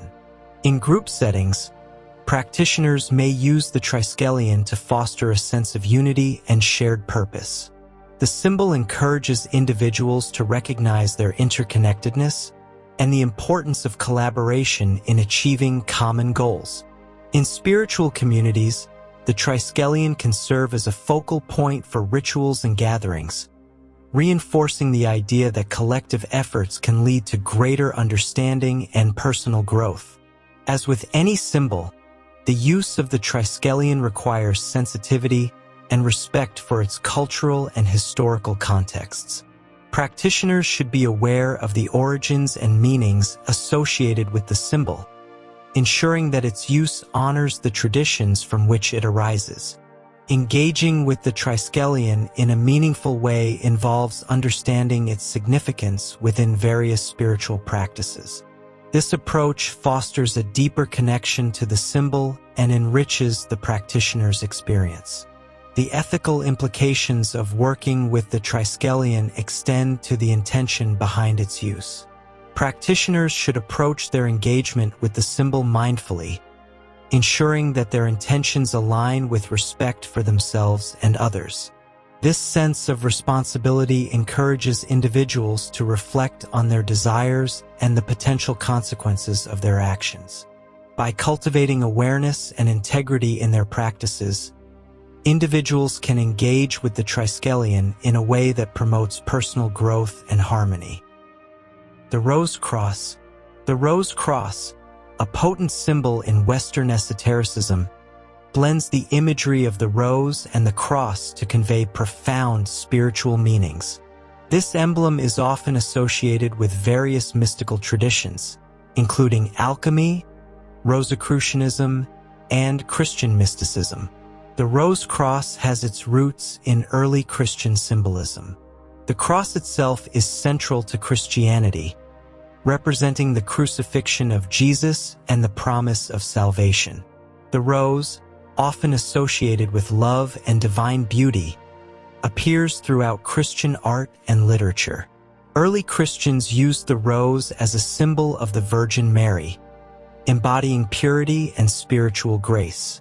The combination of the rose and the cross can be traced back to medieval Christian mysticism, where it began to symbolize the union of the earthly and the divine.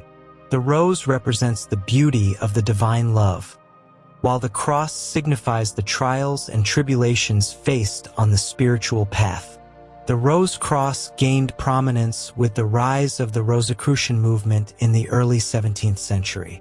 This mystical and philosophical movement emerged in Europe, claiming to possess esoteric knowledge and wisdom that could lead to spiritual enlightenment and societal reform.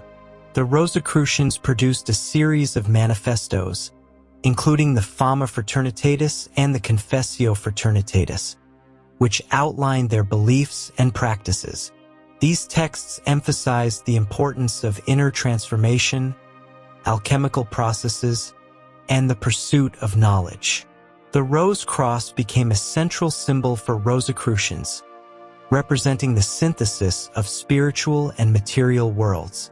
In alchemical traditions, the Rose Cross symbolizes the integration of opposites and the process of transformation. Alchemists sought to transmute base metals into gold and achieve spiritual enlightenment through the great work.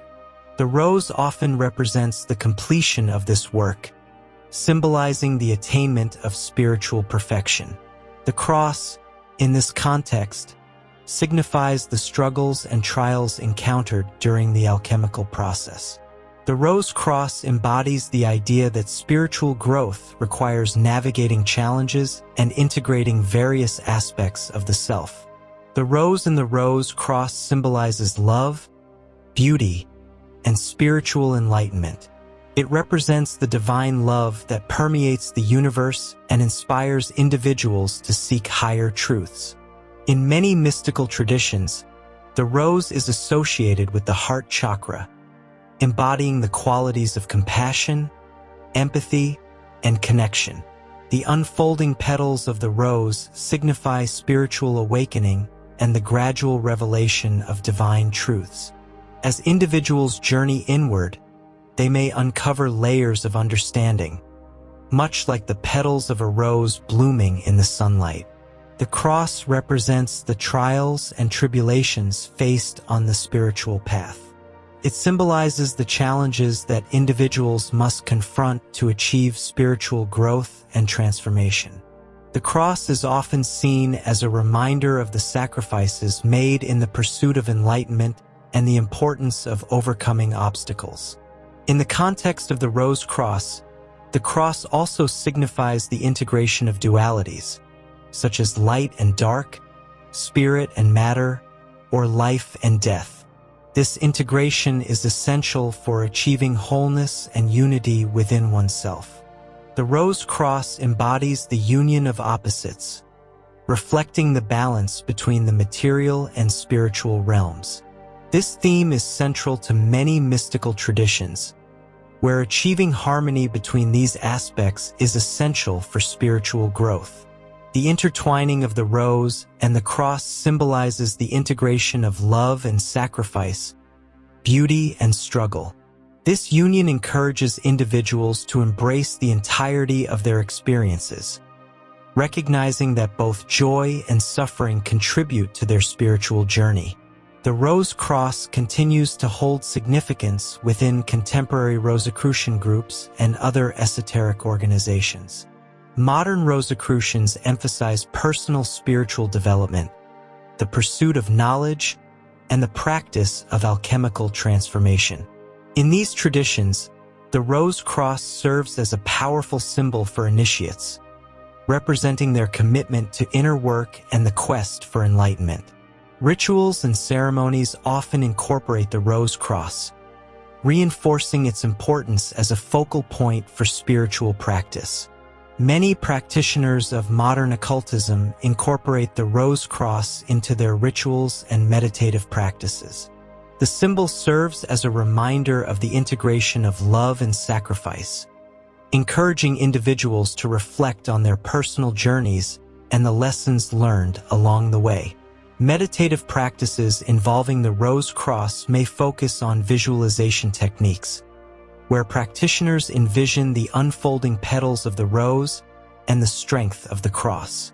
This process can lead to insights, clarity, and a deeper understanding of one's spiritual path.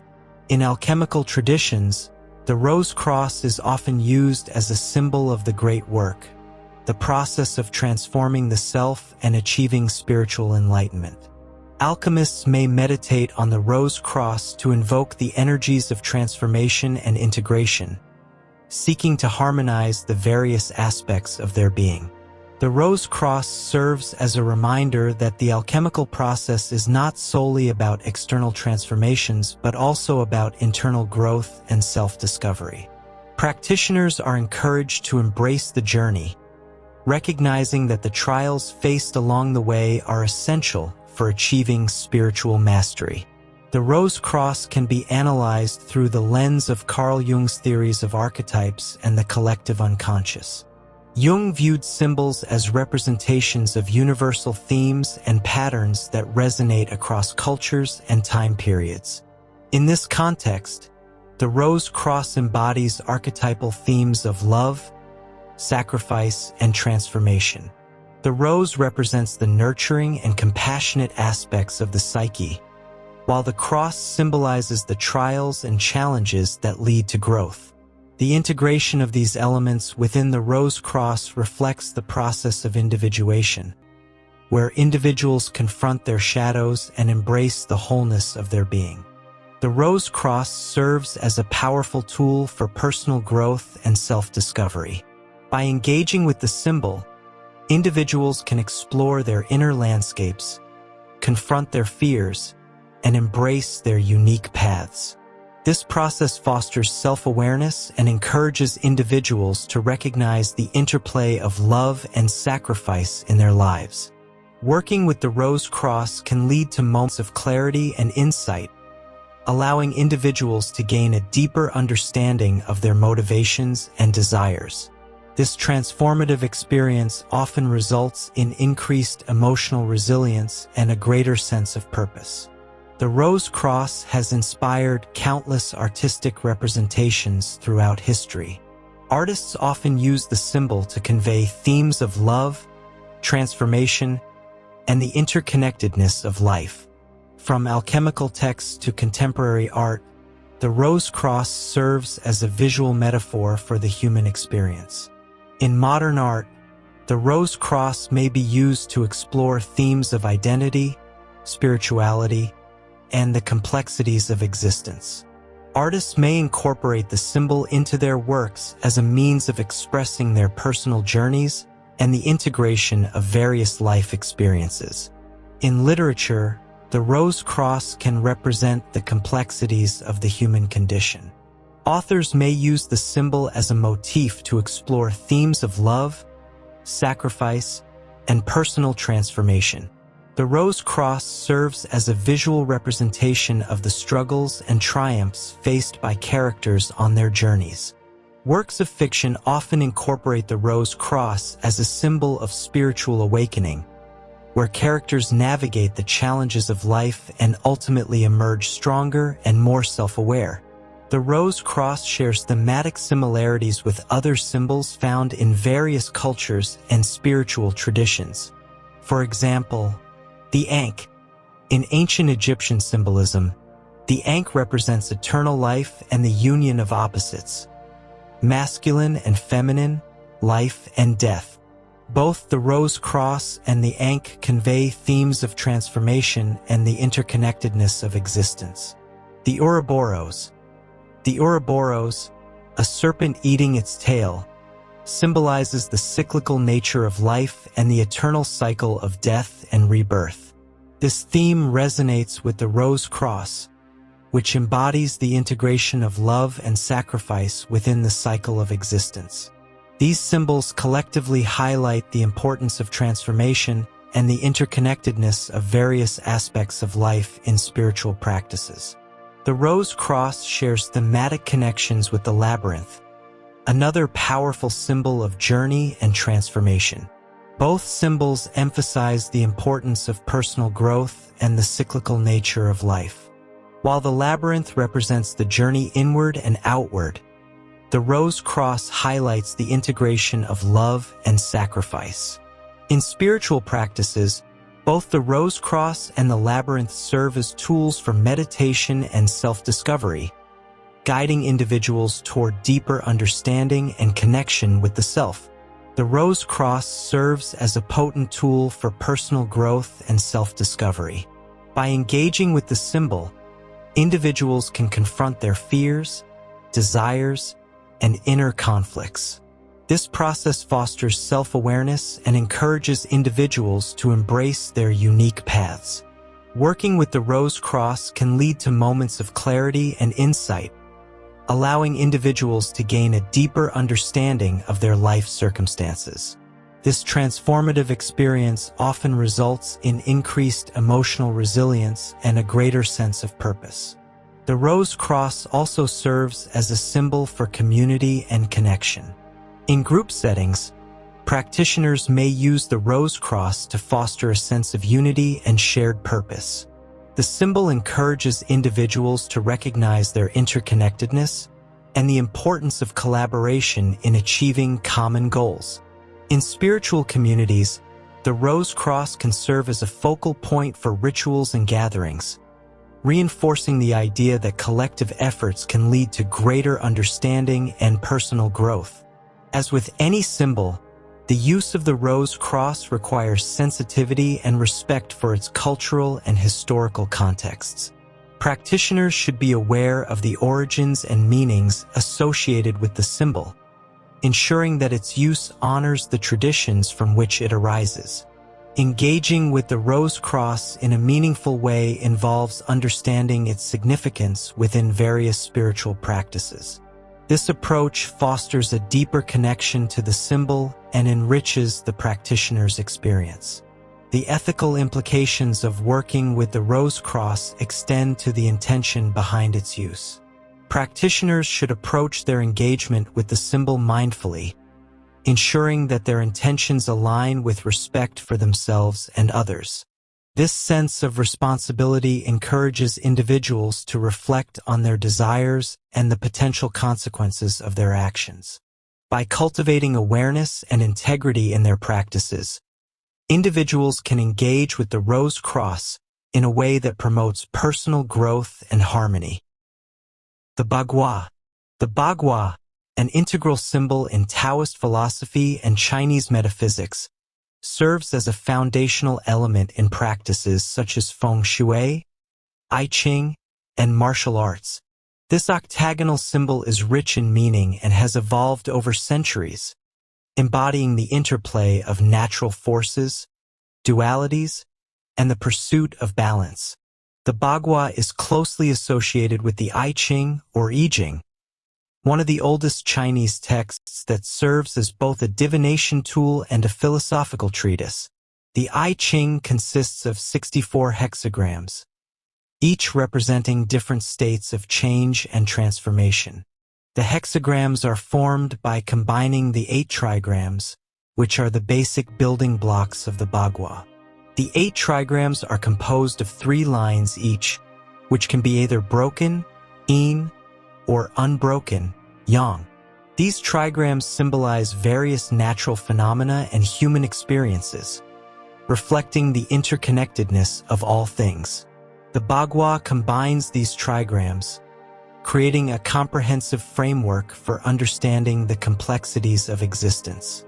Over time, the Bagua evolved from its early associations with divination and philosophy to encompass practical applications in various fields, including feng shui, martial arts, and traditional Chinese medicine. The symbol became a tool for analyzing the flow of energy, qi, in environments and understanding the relationships between different aspects of life. The Bagua is composed of 8 trigrams, each representing specific qualities, elements, and aspects of life. The trigrams are as follows. 1. Qian heaven, creativity, strength. 2. Dui lake, joy, pleasure. 3. Li fire, clarity, brightness. 4. Shen thunder, movement, initiation. 5. Sun wind, penetration, flexibility. 6.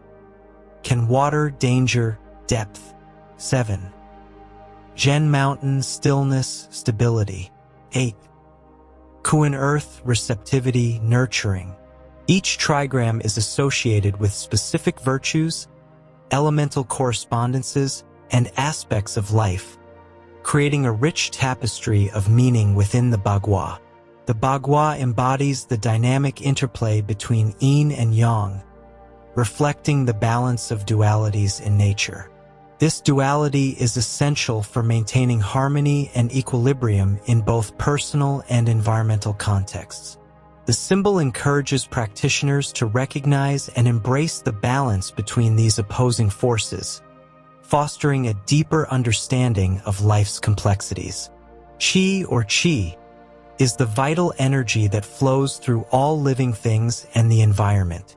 The Bagua serves as a map for analyzing the flow of qi, helping practitioners identify areas of imbalance or stagnation.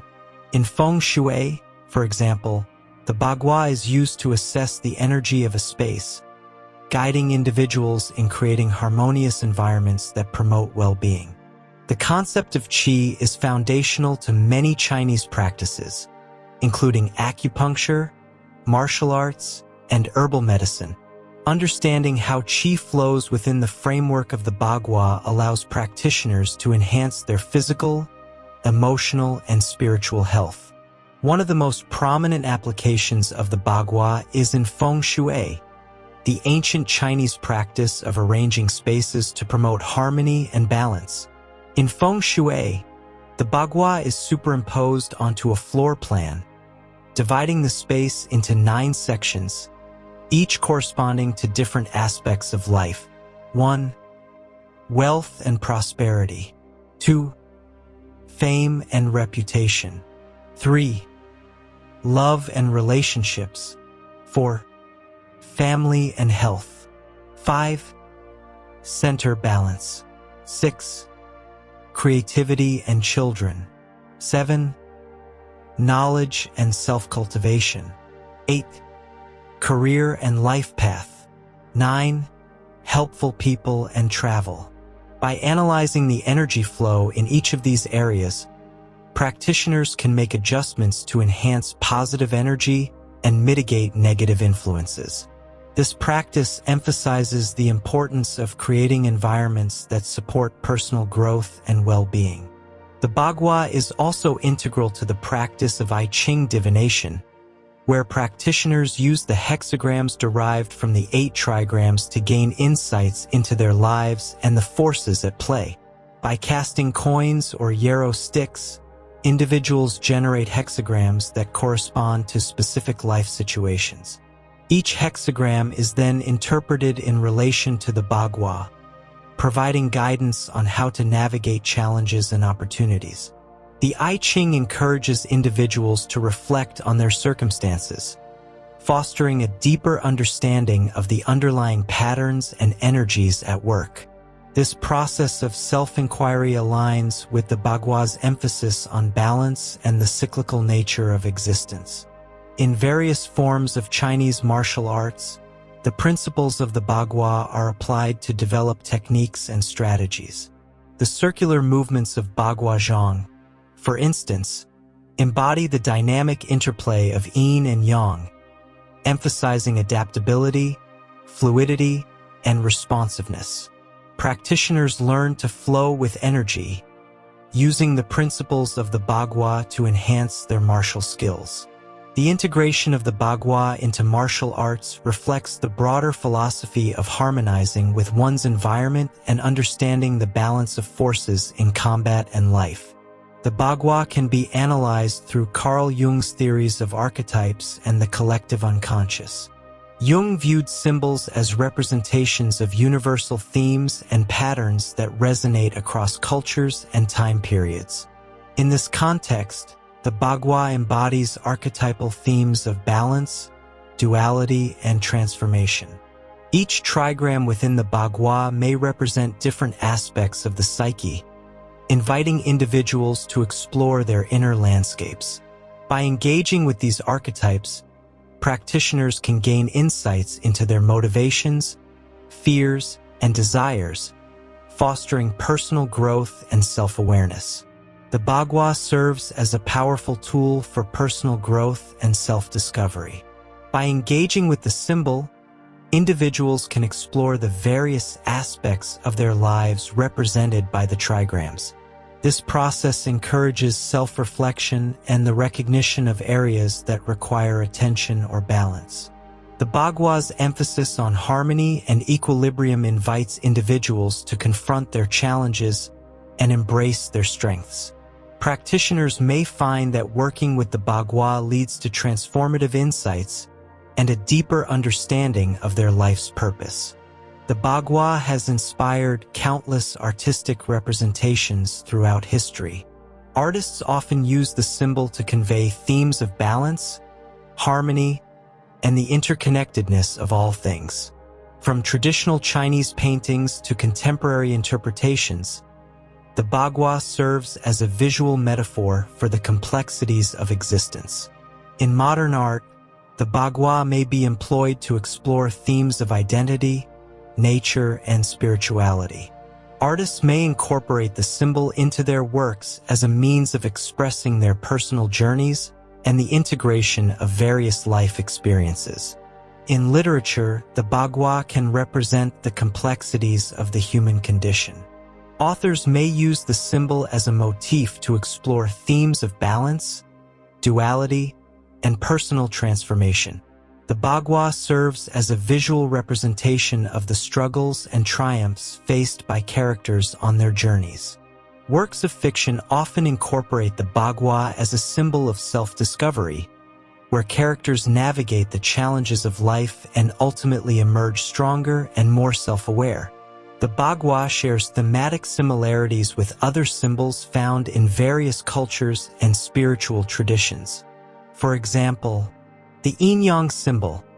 The yin-yang symbol represents the duality of existence and the interplay of complementary forces. Both the Bagua and the yin-yang emphasize the importance of balance and harmony in life. The Tree of Life.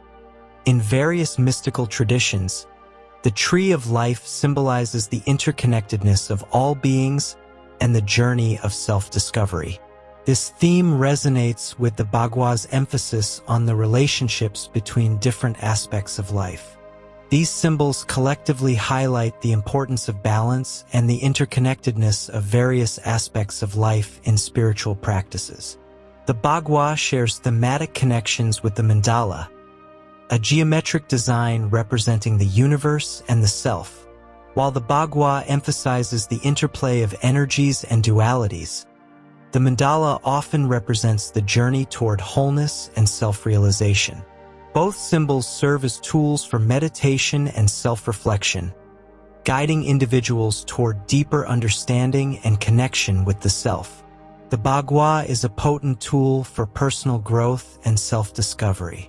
By engaging with the symbol, individuals can confront their fears, desires, and inner conflicts. This process fosters self-awareness and encourages individuals to embrace their unique paths. Working with the Bagua can lead to moments of clarity and insight, allowing individuals to gain a deeper understanding of their life circumstances. This transformative experience often results in increased emotional resilience and a greater sense of purpose. The Bagua also serves as a symbol for community and connection. In group settings, practitioners may use the Bagua to foster a sense of unity and shared purpose. The symbol encourages individuals to recognize their interconnectedness and the importance of collaboration in achieving common goals. In spiritual communities, the Bagua can serve as a focal point for rituals and gatherings, reinforcing the idea that collective efforts can lead to greater understanding and personal growth. As with any symbol, the use of the Bagua requires sensitivity and respect for its cultural and historical contexts. Practitioners should be aware of the origins and meanings associated with the symbol, ensuring that its use honors the traditions from which it arises. Engaging with the Bagua in a meaningful way involves understanding its significance within various spiritual practices. This approach fosters a deeper connection to the symbol and enriches the practitioner's experience. The ethical implications of working with the Bagua extend to the intention behind its use. Practitioners should approach their engagement with the symbol mindfully, ensuring that their intentions align with respect for themselves and others. This sense of responsibility encourages individuals to reflect on their desires and the potential consequences of their actions. By cultivating awareness and integrity in their practices, individuals can engage with the Bagua in a way that promotes personal growth and harmony. The Sigil of Lilith. The Sigil of Lilith, often associated with the Black Moon Lilith in astrological and occult traditions, embodies deep and complex meanings. As a symbol, it represents themes of femininity, empowerment, rebellion, and the darker aspects of the psyche. The figure of Lilith has roots in ancient mythology, particularly within Jewish folklore. Lilith is often described as Adam's first wife, created from the same soil as him. However, she is portrayed as a figure of independence and defiance. According to myth, Lilith refused to submit to Adam's authority and sought equality in their relationship. When Adam insisted on dominating her, Lilith chose to leave the Garden of Eden rather than conform. Her departure from Eden symbolizes the rejection of patriarchal norms and the quest for autonomy. Over time, Lilith transformed into a demonized figure, often associated with seduction, sexuality, and the dangers of female empowerment. This duality, both revered and reviled, makes her a compelling symbol within the occult. In astrological terms, the Black Moon Lilith represents an astronomical point rather than a physical body. It is often associated with the dark, hidden aspects of the feminine, embodying qualities of intuition, instinct, and the untamed nature of femininity. The Black Moon Lilith is considered a potent symbol of personal power and the exploration of one's shadow self. The concept of the Black Moon adds layers to the Lilith myth, emphasizing the importance of embracing one's full spectrum of emotions, desires, and instincts. This aspect encourages individuals to confront and integrate the darker parts of their psyche rather than suppress them. The Sigil of Lilith is a complex symbol that visually represents Lilith's energy and essence. While various interpretations exist, common elements include circular forms, often representing the moon, cycles, and wholeness. Circular shapes in the sigil evoke the feminine principle and the cyclical nature of life. Intertwined lines, These may symbolize the interconnectedness of various aspects of the self, including shadow and light, desire and restraint, or chaos and order. Spirals. Spirals are often associated with growth, evolution, and the unfolding of consciousness. They represent the journey inward, exploring the depths of the psyche. The sigil acts as a conduit for invoking Lilith's energy. It serves multiple purposes within occult practices, including empowerment.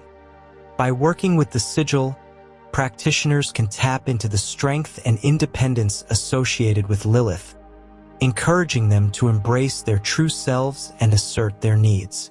Shadow work. The sigil is a tool for exploring the darker aspects of one's personality. Engaging with it can help individuals confront fears, desires, and traumas that may have been repressed. Feminine mystique. The sigil embodies the complexities of femininity, including sexuality, intuition, and emotional depth. It serves as a reminder of the power inherent in embracing all aspects of the self. At its core, the Sigil of Lilith represents the power of the feminine spirit. Lilith's myth embodies rebellion against oppressive structures, making her a symbol of empowerment for women and marginalized individuals. The sigil encourages the reclamation of personal power and autonomy, inviting individuals to assert their rights and desires. Lilith is often associated with sexuality, not just as a physical act but as a source of personal strength and identity. The sigil serves as a reminder that embracing one's sexuality can be a path to empowerment. In many traditions, sexual energy is viewed as a potent force for transformation and creativity. The concept of the shadow self, introduced by Carl Jung, refers to the unconscious aspects of the personality that are often repressed or denied. The Sigil of Lilith encourages individuals to confront their shadow, embracing the parts of themselves that society may deem unacceptable. This integration is essential for personal growth and self-acceptance. Engaging with the sigil can facilitate healing processes, particularly those related to trauma, repression, and societal conditioning. By exploring the themes associated with Lilith, individuals may find pathways to reclaim lost aspects of themselves, leading to transformation and empowerment. The Sigil of Lilith is frequently used in rituals aimed at empowerment, protection, and self-discovery. Practitioners may create a sacred space and focus on the sigil while invoking Lilith's energy. Rituals can include meditation.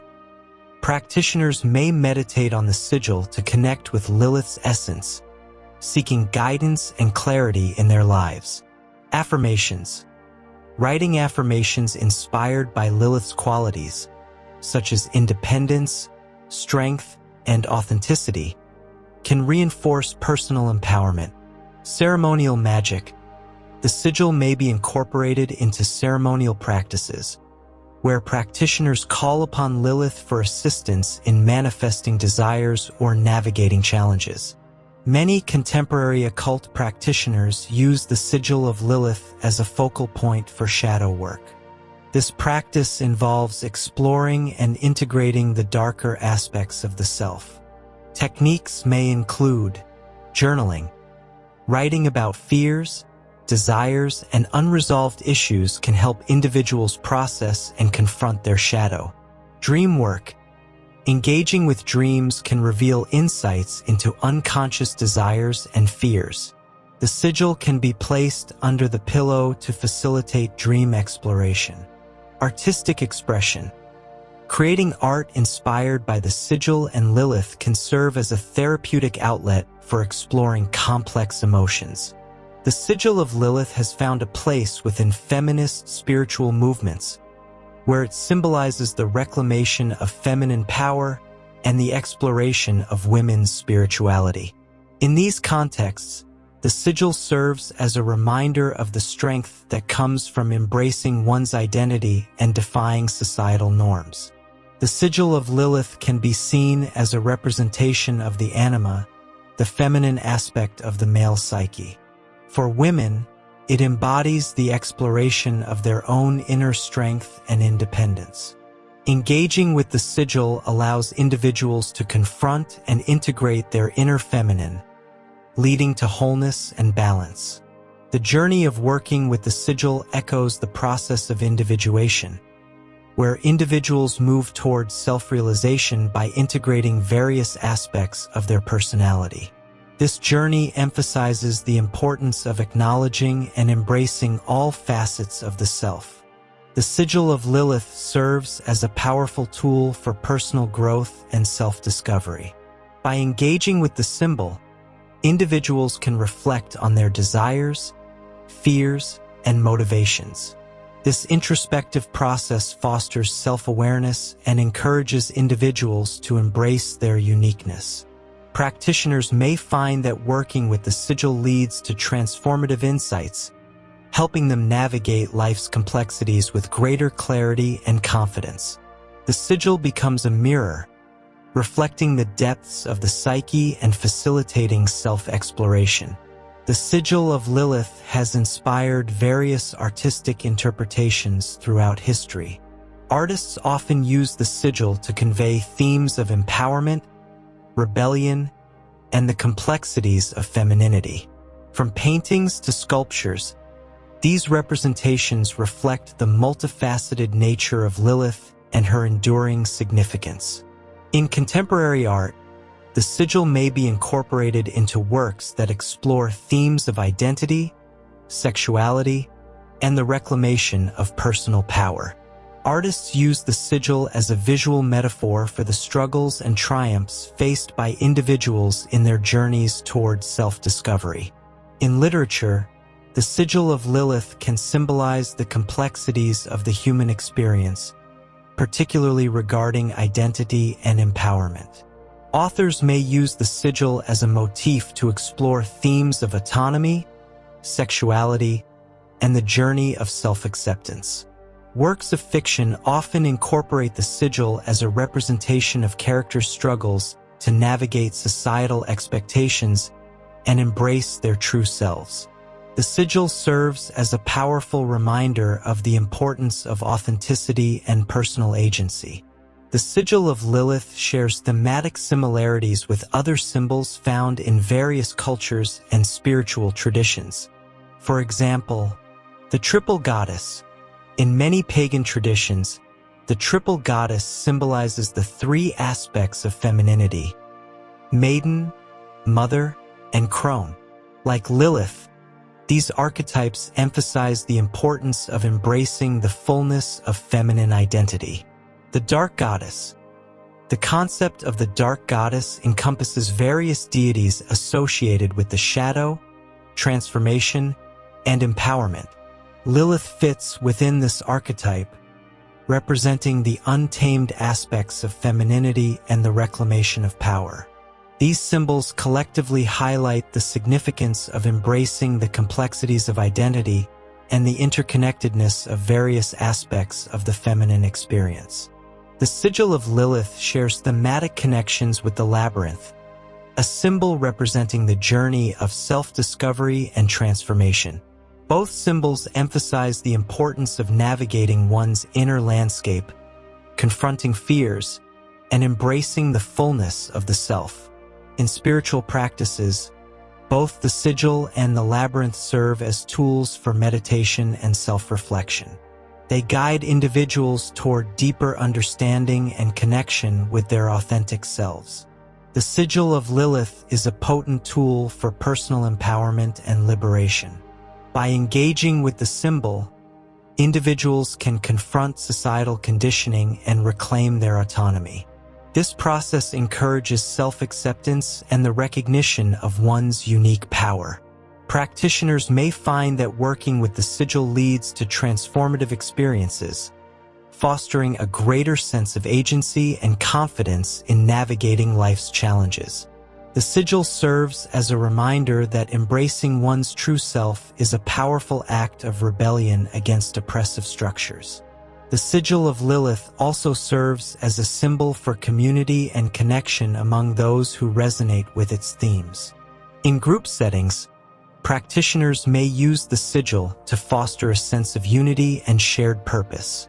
The symbol encourages individuals to recognize their interconnectedness and the importance of supporting one another in their journeys. In feminist spiritual communities, the Sigil of Lilith can serve as a focal point for rituals and gatherings, reinforcing the idea that collective efforts can lead to greater understanding and personal growth. As with any symbol, the use of the Sigil of Lilith requires sensitivity and respect for its cultural and historical contexts. Practitioners should be aware of the origins and meanings associated with the symbol, ensuring that its use honors the traditions from which it arises.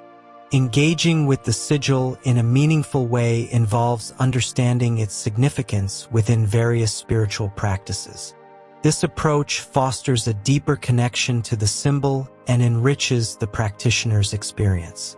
The ethical implications of working with the Sigil of Lilith extend to the intention behind its use. Practitioners should approach their engagement with the symbol mindfully, ensuring that their intentions align with respect for themselves and others. This sense of responsibility encourages individuals to reflect on their desires and the potential consequences of their actions. By cultivating awareness and integrity in their practices, individuals can engage with the sigil in a way that promotes personal growth and harmony.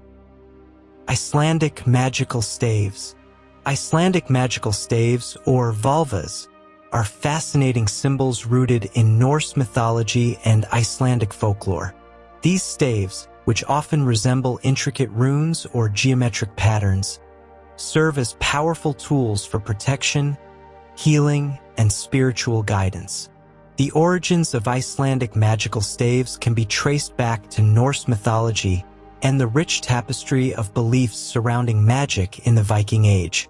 Norse culture had a deep understanding of the natural world, viewing it as imbued with spiritual significance.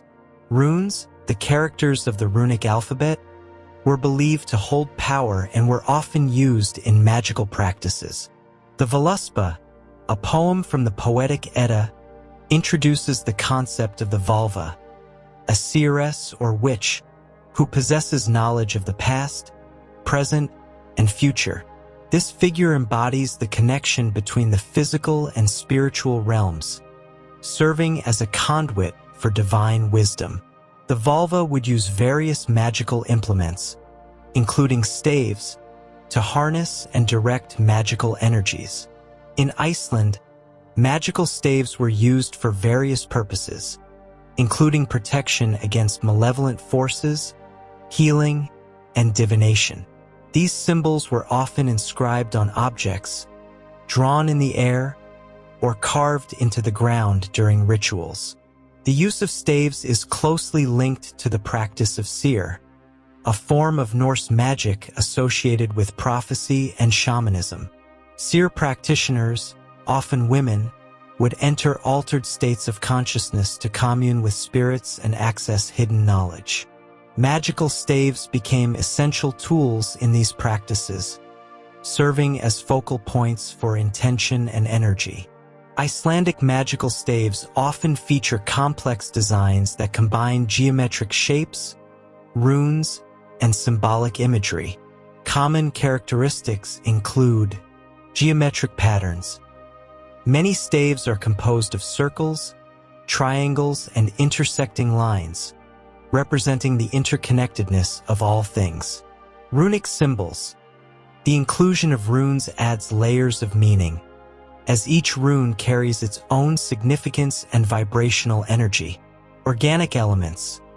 Some staves incorporate motifs from nature, such as trees, animals, or celestial bodies, reflecting the deep connection between the magical and natural worlds. Each design holds specific meanings, often tied to the intention behind its use. For example, protection staves, designs focused on warding off negative influences may feature sharp angles and triangles, symbolizing defense and strength. Healing staves, softer, flowing lines and circular patterns may be used in healing staves, representing harmony, balance, and the nurturing aspects of nature. Divination staves. Complex geometric arrangements may signify the interconnectedness of time and space, facilitating insight into the past, present, and future. One of the primary functions of Icelandic magical staves is protection. Various staves are designed to ward off malevolent spirits, curses, or negative energies. For instance, the Volundarvisor stave is used to protect against sorcery and harmful influences. The sharp lines and angular forms of these staves reinforce their protective qualities, creating a barrier against external threats. Many magical staves are associated with healing and restoration. These staves often incorporate softer shapes and flowing lines, symbolizing the nurturing aspect of the earth and the interconnectedness of life. The Leiknishorn, healing horn, is a well-known stave used for healing purposes, believed to channel divine energy for physical and emotional restoration. Icelandic magical staves also serve as tools for guidance and divination. Practitioners may use specific staves to seek insight into their lives or to connect with spiritual guides. The intricate designs often reflect the complexity of the questions being asked, inviting deeper contemplation and connection with the divine. In recent years, there has been a resurgence of interest in Icelandic magical practices, particularly among those exploring Norse spirituality and contemporary witchcraft. This revival has led to a renewed appreciation for magical staves and their significance in modern occult practices. Practitioners today often create their own staves, drawing inspiration from historical designs while infusing them with personal meaning. This creative process allows individuals to connect with their intentions and harness the power of the staves in their spiritual journeys. Icelandic magical staves are used in various rituals and practices, including protection rituals. Staves are often drawn or inscribed on protective talismans, which are carried or placed in homes to ward off negative energies. Healing ceremonies. Practitioners may employ healing staves in rituals focused on physical or emotional healing, using them to channel energy and intention. Divination practices. Staves are used in divination, where practitioners meditate on specific designs to gain insights into their lives or receive guidance from spiritual entities. The process of creating and using Icelandic magical staves involves several steps. Intention setting. Practitioners begin by clarifying their intentions for the stave, whether for protection, healing, or guidance. Design creation. Using symbols, runes, and personal inspiration, practitioners craft their staves, ensuring that the design resonates with their intentions. Ritual activation. The stave is often activated through rituals, where practitioners may chant, meditate, or perform other sacred actions to imbue the stave with energy. Integration. Once activated, the stave can be incorporated into daily practices, serving as a reminder of the intentions set forth. The staves represent universal themes and patterns that resonate across cultures and time periods. Each stave embodies archetypal energies, inviting practitioners to explore their inner landscapes and confront their desires, fears, and motivations. Engaging with magical staves offers a pathway for personal growth and self-discovery. As individuals meditate on the designs and meanings of the staves, they may uncover hidden aspects of themselves, leading to greater self-awareness and integration. The process of working with staves encourages individuals to embrace their unique paths and confront the complexities of their identities. Icelandic magical staves have inspired various artistic representations throughout history. Artists often use the staves to convey themes of spirituality, nature, and the interconnectedness of all things. From traditional paintings to modern interpretations, the staves serve as visual metaphors for the complexities of existence. In contemporary art, magical staves may be incorporated into works exploring themes of identity, connection to nature, and the reclaiming of personal power. Artists use the staves as a means of expressing their spiritual journeys and the integration of various life experiences. In literature, Icelandic magical staves symbolize the complexities of the human experience and the journey of self-discovery. Authors may use the staves as motifs to explore themes of empowerment, healing, and the connection between the physical and spiritual worlds. Works of fiction often incorporate staves as symbols of characters' struggles to navigate societal expectations and embrace their true selves. The staves serve as powerful reminders of the importance of authenticity and personal agency.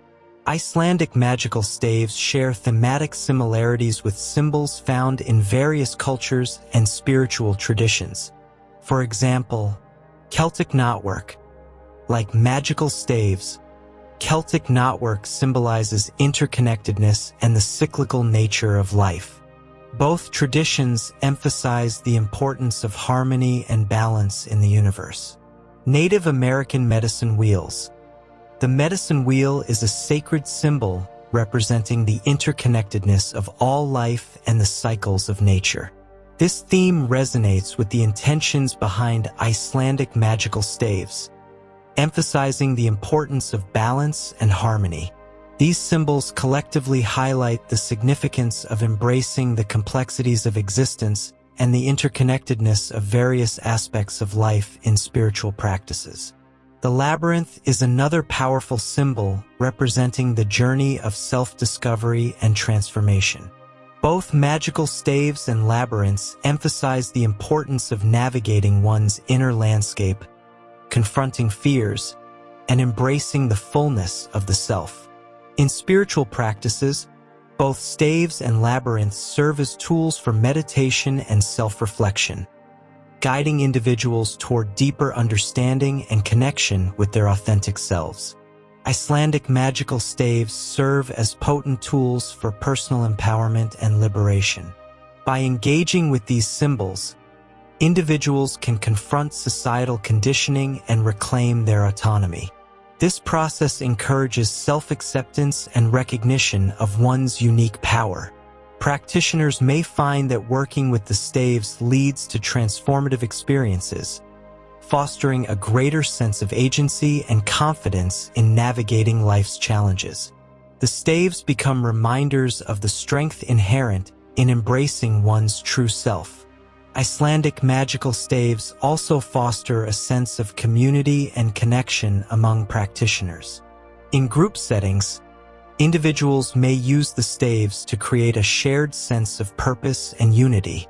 The symbols encourage participants to recognize their interconnectedness and the importance of supporting one another in their spiritual journeys. In contemporary spiritual communities, magical staves serve as focal points for rituals and gatherings, reinforcing the idea that collective efforts can lead to greater understanding and personal growth. As with any symbol, using Icelandic magical staves requires sensitivity and respect for their cultural and historical contexts. Practitioners should be aware of the origins and meanings associated with the staves, ensuring that their use honors the traditions from which they arise. Engaging with the staves meaningfully involves understanding their significance within various spiritual practices. This approach fosters a deeper connection to the symbols and enriches the practitioner's experience. The ethical implications of working with Icelandic magical staves extend to the intention behind their use.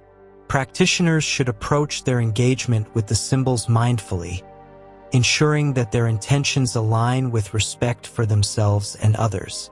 This sense of responsibility encourages individuals to reflect on their desires and the potential consequences of their actions.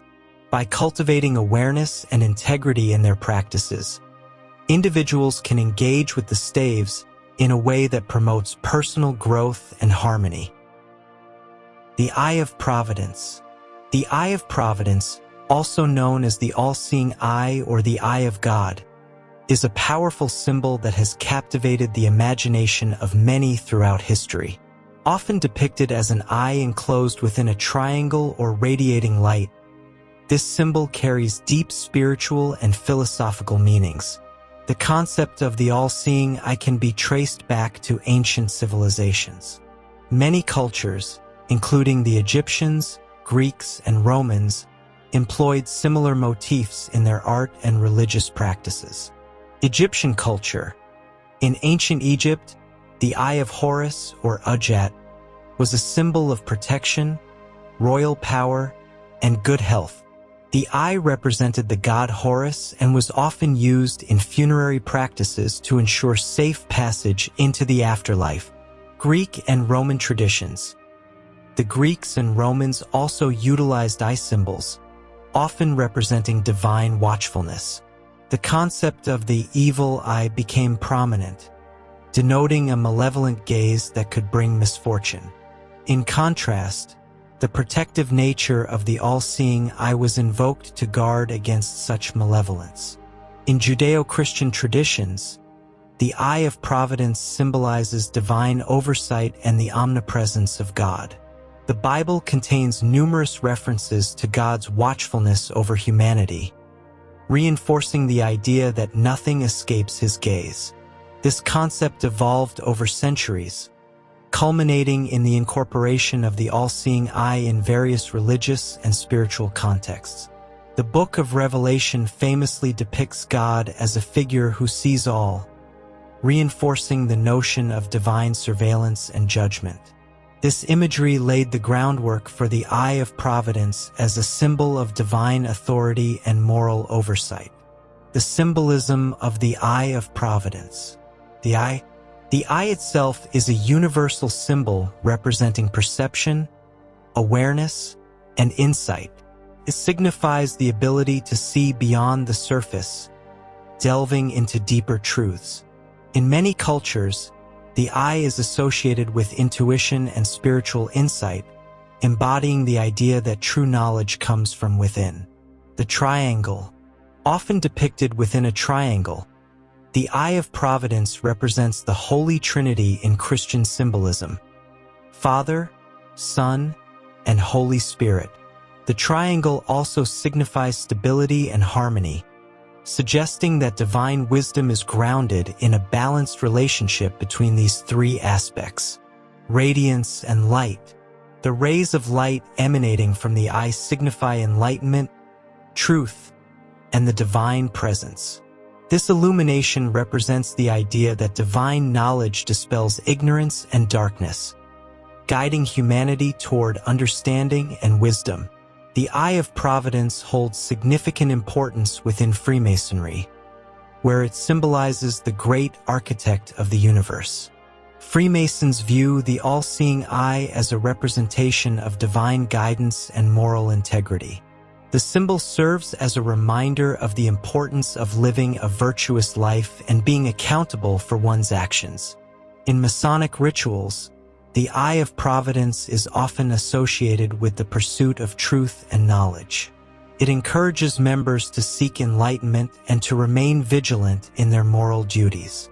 In Theosophy and various esoteric traditions, the Eye of Providence symbolizes spiritual awakening and the quest for higher knowledge. Practitioners believe that the all-seeing eye represents the higher self or the soul's connection to the divine. This perspective emphasizes the idea that true wisdom comes from within and that individuals must seek to awaken their inner sight. The eye also functions as a reminder of the interconnectedness of all beings. It denotes the spiritual journey toward unity with the divine, encouraging individuals to transcend the material world in pursuit of higher truths. In occult practices, The Eye of Providence may be invoked as a symbol of protection and insight during rituals. Practitioners often use the symbol to enhance their awareness and to connect with spiritual forces. The all-seeing eye is seen as a guardian, providing guidance during spiritual explorations. The eye may also be used in meditative practices, where individuals focus on the symbol to cultivate inner vision and clarity. This practice aligns with the belief that the eye represents the awakening of spiritual perception. The Eye of Providence has found its way into modern symbolism, most notably in the United States.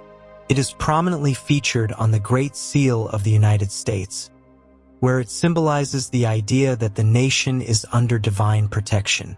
The eye is depicted above an unfinished pyramid, representing strength and endurance, while the rays of light signify enlightenment and guidance. This incorporation into national symbolism has led to various interpretations, with some viewing it as a representation of freedom and democracy, while others consider it a symbol of hidden agendas and conspiracies. The Eye of Providence continues to appear in popular culture, often associated with conspiracy theories and secret societies. Its presence in films, literature, and art serves to evoke themes of surveillance, control, and the quest for hidden knowledge. Literature and film. The symbol frequently appears in works exploring themes of mystery and the occult, often portrayed as a marker of hidden truths or secret knowledge. Art. Contemporary artists have utilized the Eye of Providence to comment on societal issues, surveillance, and the nature of reality. The symbol serves as a powerful visual metaphor for the complexities of modern existence. From a psychological perspective, the Eye of Providence can be analyzed through Carl Jung's concept of archetypes. The eye represents a universal archetype of consciousness, awareness, and insight. It embodies the quest for truth and the desire to see beyond the surface of reality. This archetype resonates deeply within the collective unconscious, inviting individuals to explore their inner landscapes and confront the deeper truths of their existence. The Eye of Providence encourages self-examination and introspection, prompting individuals to seek clarity and understanding. Engaging with the Eye of Providence can serve as a catalyst for personal growth and self-discovery. Individuals may find that contemplating the symbol leads to moments of insight and clarity about their lives. The eye encourages a deeper exploration of one's motivations, desires, and fears. In meditation or reflective practices, focusing on the Eye of Providence can help individuals develop a heightened sense of awareness and intuition. This process fosters self-acceptance and a deeper understanding of one's place in the world. Throughout history, the Eye of Providence has inspired countless artistic representations. Artists often depict the symbol to convey themes of divine oversight, enlightenment, and moral responsibility. Renaissance art. Many artists during the Renaissance incorporated the all-seeing eye into their works, reflecting the era's fascination with spirituality and humanism. The eye often appears in religious paintings, symbolizing God's presence and watchfulness. Contemporary art. In modern art, the Eye of Providence is frequently used to explore themes of surveillance, control, and the quest for truth. Artists may employ the symbol to critique societal norms or to comment on the complexities of modern existence. In literature, the Eye of Providence often appears as a motif representing the search for truth and the consequences of moral choices. Authors may use the symbol to explore themes of power, morality, and the nature of reality. Fiction. In various works of fiction, the all-seeing eye symbolizes the omnipresence of authority or the pursuit of hidden knowledge. Characters may grapple with the implications of being watched or guided by a higher power. Philosophical works.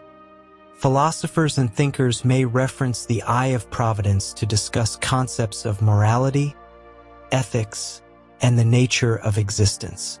The symbol serves as a focal point for exploring deeper philosophical questions. The Eye of Providence shares thematic similarities with other symbols found in various cultures and spiritual traditions. For example, the Eye of Ra.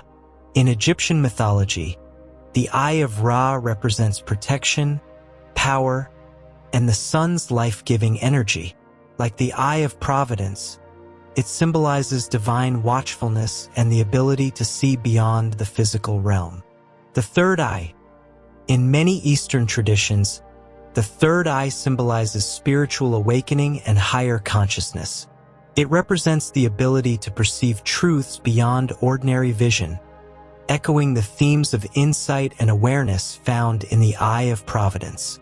These symbols collectively highlight the significance of perception, awareness, and the quest for understanding within spiritual practices. The Labyrinth is another powerful symbol representing the journey of self-discovery and transformation. Both the Eye of Providence and the Labyrinth emphasize the importance of navigating one's inner landscape, confronting fears, and embracing the quest for truth. In spiritual practices, both symbols serve as tools for meditation and self-reflection, guiding individuals toward deeper understanding and connection with their authentic selves. The Eye of Providence serves as a potent tool for personal empowerment and liberation. By engaging with this symbol, individuals can confront societal conditioning and reclaim their autonomy. This process encourages self-acceptance and recognition of one's unique power. Practitioners may find that working with the eye leads to transformative experiences, fostering a greater sense of agency and confidence in navigating life's challenges. The symbol becomes a reminder of the strength inherent in embracing one's true self.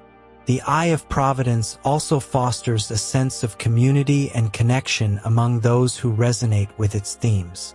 In group settings, individuals may use the symbol to create a shared sense of purpose and unity. The eye encourages participants to recognize their interconnectedness and the importance of supporting one another in their spiritual journeys. In contemporary spiritual communities, the Eye of Providence serves as a focal point for rituals and gatherings, reinforcing the idea that collective efforts can lead to greater understanding and personal growth. As with any symbol, the use of the Eye of Providence requires sensitivity and respect for its cultural and historical contexts. Practitioners should be aware of the origins and meanings associated with the symbol, ensuring that its use honors the traditions from which it arises. Engaging with the eye meaningfully involves understanding its significance within various spiritual practices. This approach fosters a deeper connection to the symbol and enriches the practitioner's experience. The ethical implications of working with the Eye of Providence extend to the intention behind its use. Practitioners should approach their engagement with the symbol mindfully, ensuring that their intentions align with respect for themselves and others. This sense of responsibility encourages individuals to reflect on their desires and the potential consequences of their actions. By cultivating awareness and integrity in their practices, individuals can engage with the eye in a way that promotes personal growth and harmony. The Sigil of Lucifer. The Sigil of Lucifer is a powerful occult symbol steeped in rich history, complex meanings, and varied interpretations. Often associated with themes of rebellion, enlightenment, and individualism, this sigil has become a prominent emblem within various esoteric traditions, particularly in modern Satanism and ceremonial magic. The term Lucifer originates from the Latin word meaning light bringer or morning star. In classical mythology, it referred to the planet Venus as it appears in the dawn sky. However, the connotations of Lucifer evolved over time, particularly within Judeo-Christian contexts. In Christian theology, Lucifer is often equated with Satan, the fallen angel who rebelled against God and was cast out of heaven.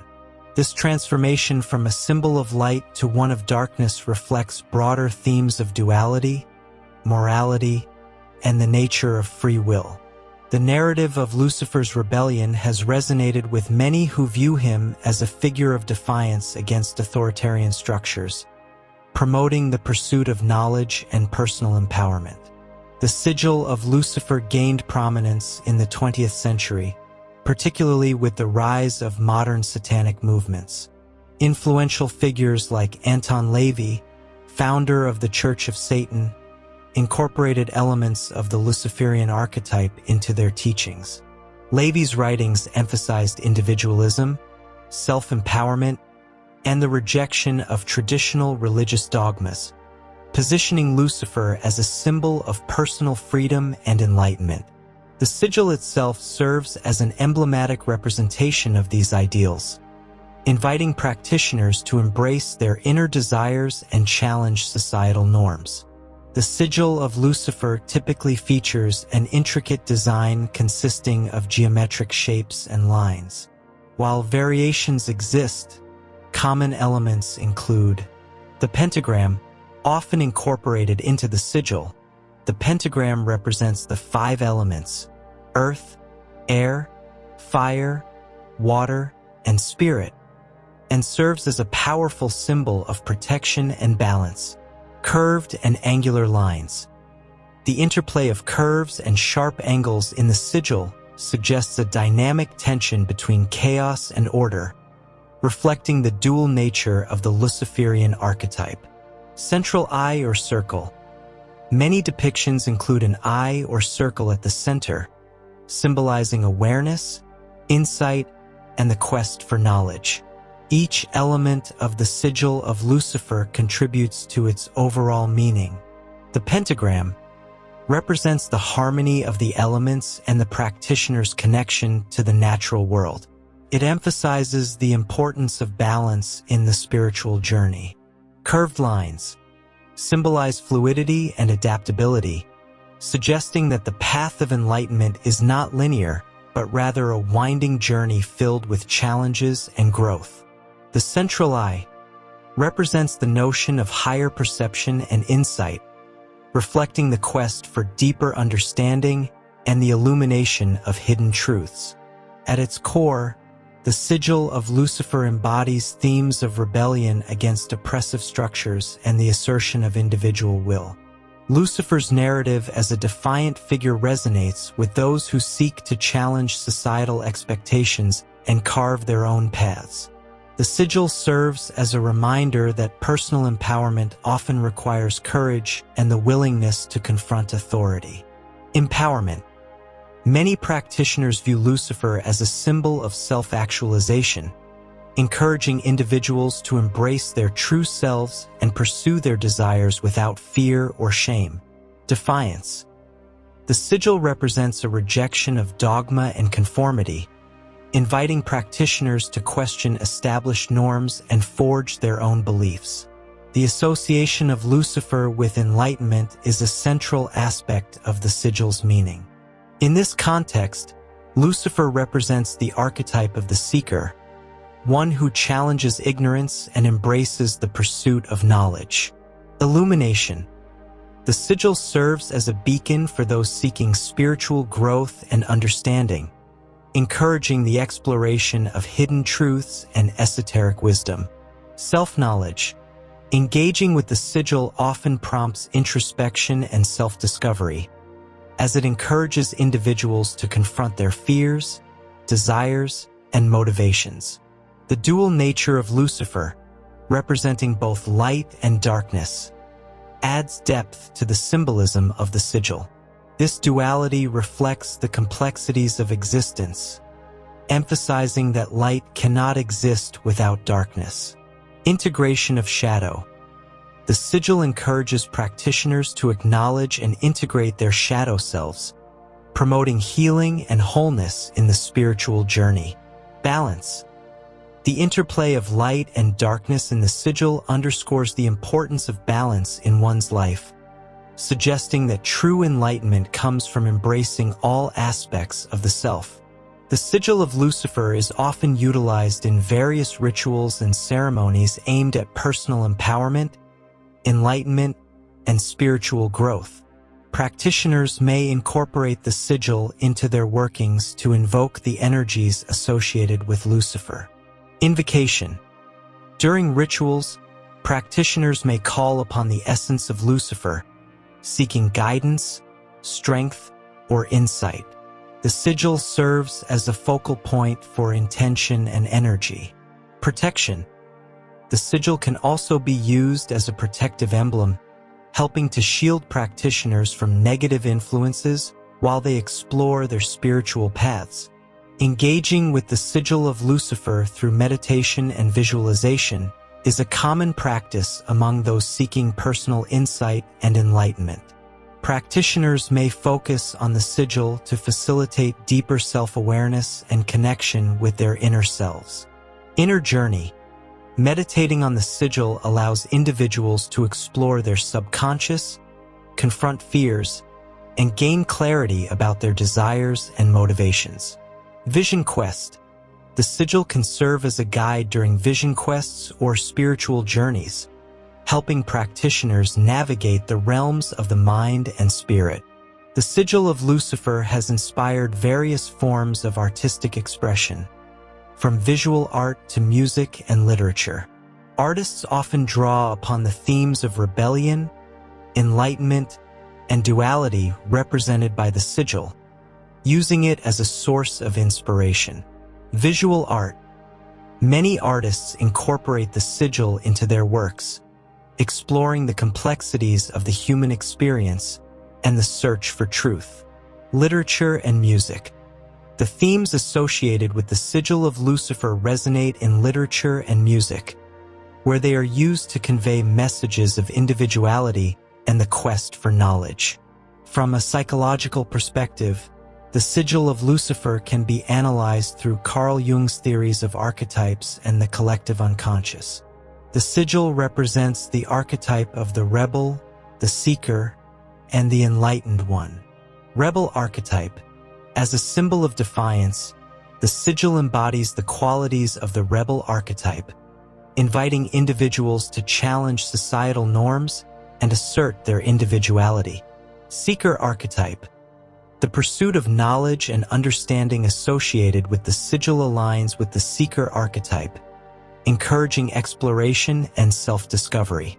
Engaging with the Sigil of Lucifer can facilitate personal growth and self-discovery. The symbol encourages individuals to confront their fears, desires, and motivations, leading to greater self-awareness and empowerment. Inner reflection. The sigil prompts introspection, allowing individuals to explore their inner landscapes and confront aspects of themselves that may have been suppressed or ignored. Transformation. Working with the sigil can lead to transformative experiences, fostering a deeper understanding of one's purpose and potential. The Sigil of Lucifer has permeated popular culture, often associated with themes of rebellion and self-empowerment. Its use in media, literature, and art reflects society's ongoing fascination with the archetype of Lucifer as a symbol of defiance against authority. Media representation. Films, books, and television shows frequently portray Lucifer as a complex character, embodying themes of freedom, knowledge, and the struggle against oppression. Cultural commentary. The sigil serves as a powerful symbol for those who reject conventional norms and seek to carve their own identities, resonating with contemporary movements advocating for personal freedom and self-expression. Despite its rich symbolism, the Sigil of Lucifer is often misunderstood and misrepresented. Critics may view it solely as a representation of evil or immorality, overlooking the deeper themes of enlightenment and individualism that it embodies. Satanic panic. Historical events like the Satanic Panic of the 1980s contributed to the demonization of symbols associated with Lucifer, leading to widespread misconceptions about their meanings and implications. Misuse and appropriation. The sigil has been appropriated by various groups, leading to interpretations that diverge from its original intent. This misuse highlights the necessity of understanding the historical and cultural context surrounding occult symbols. The Sigil of Lucifer shares thematic similarities with various symbols found in other spiritual and esoteric traditions. For example, the Baphomet, often associated with modern occultism, the Baphomet symbolizes the union of opposites and the balance of male and female energies. Like the Sigil of Lucifer, it challenges traditional notions of good and evil. The Ouroboros, this ancient symbol of a serpent eating its own tail, represents the cyclical nature of life, death, and rebirth. It resonates with the themes of transformation and self-discovery found in the Sigil of Lucifer. These symbols collectively emphasize the importance of embracing complexity, challenging dualistic thinking, and seeking deeper truths. The Eye of Providence, often depicted as an all-seeing eye, shares thematic connections with the Sigil of Lucifer. Both symbols emphasize awareness, enlightenment, and the pursuit of knowledge, awareness and insight. While the Eye of Providence symbolizes divine oversight and moral accountability, the Sigil of Lucifer encourages personal insight and the questioning of authority. Both invite individuals to seek deeper understanding and awareness. Spiritual journey. Both symbols can serve as guides on the spiritual path, prompting individuals to explore their inner landscapes and confront their fears and desires. The use of the Sigil of Lucifer requires sensitivity and respect for its cultural and historical contexts. Practitioners should be aware of the origins and meanings associated with the sigil, ensuring that its use honors the traditions from which it arises. Understanding symbolism. Engaging with the sigil meaningfully involves recognizing its significance within various spiritual practices and avoiding superficial interpretations.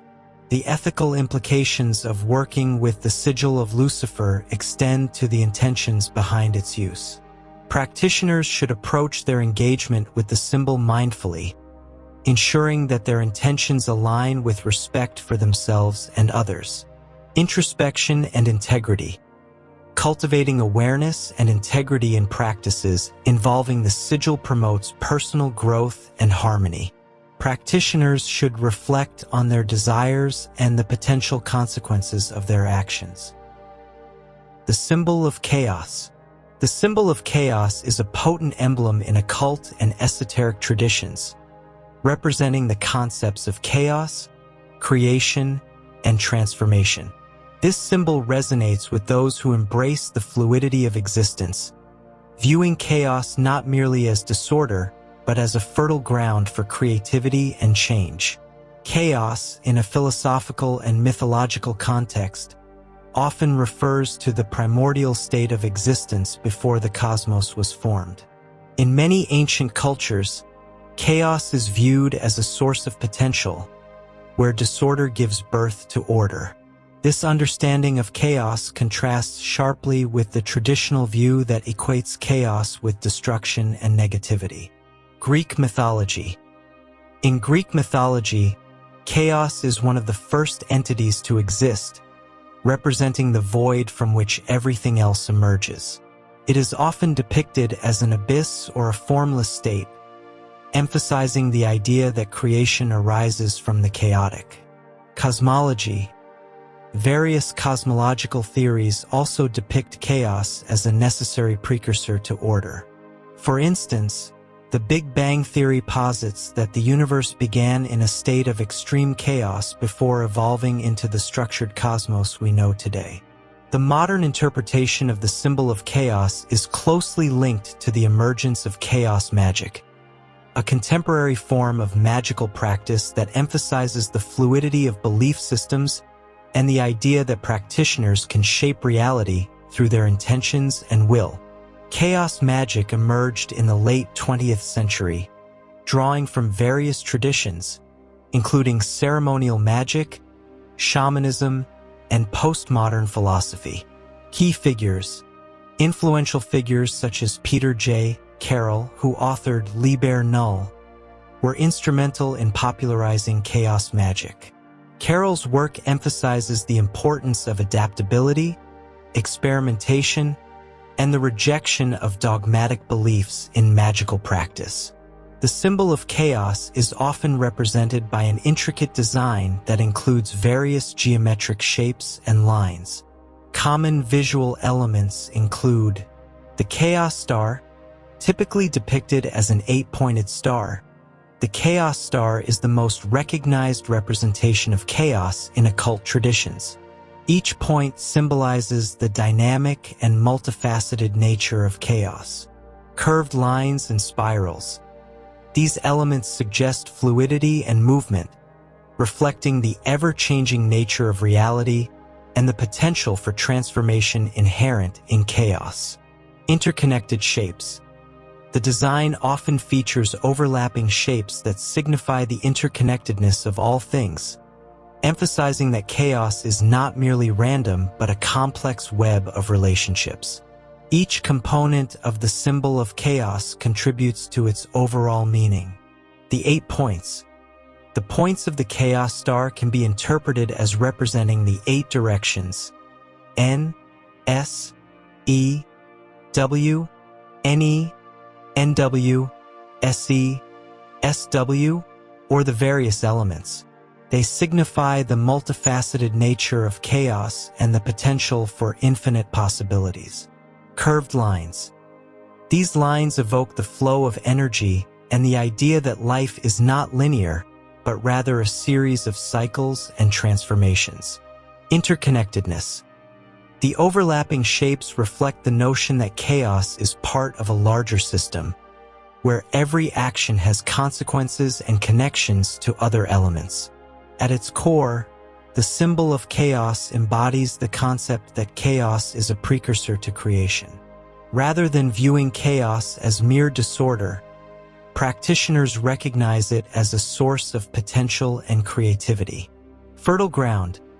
Chaos is seen as a fertile ground for new ideas, experiences, and transformations.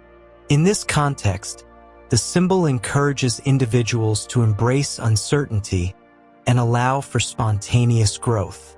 Creative energy. The chaotic state is often associated with raw, unfiltered creative energy.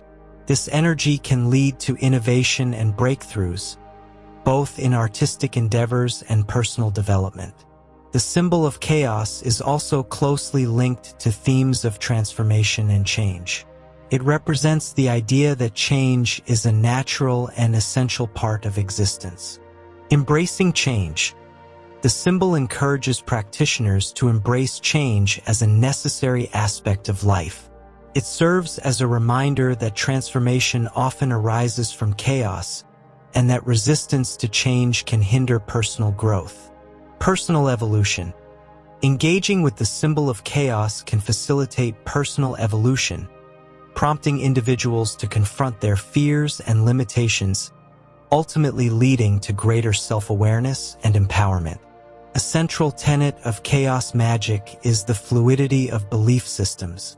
The symbol of chaos represents the idea that beliefs are not fixed but can be adapted and reshaped according to one's needs and desires.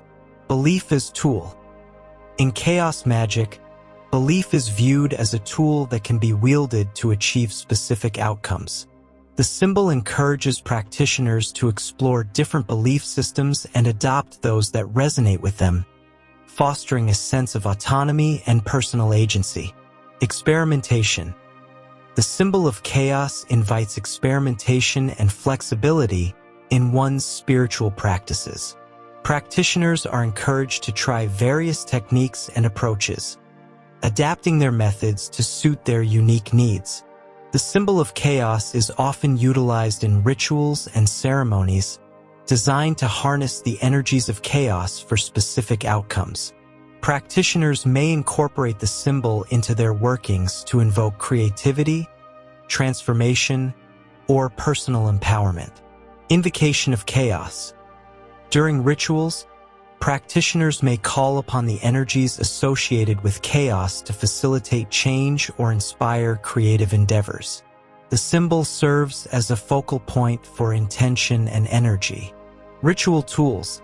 The symbol of chaos can be integrated into tools such as talismans, sigils, or altar decorations, enhancing the energy of the space and the practitioner's intentions. Engaging with the symbol of chaos through meditation and visualization is a common practice among those seeking personal insight and transformation. Practitioners may focus on the symbol to facilitate deeper self-awareness and connection with their inner selves. Inner exploration.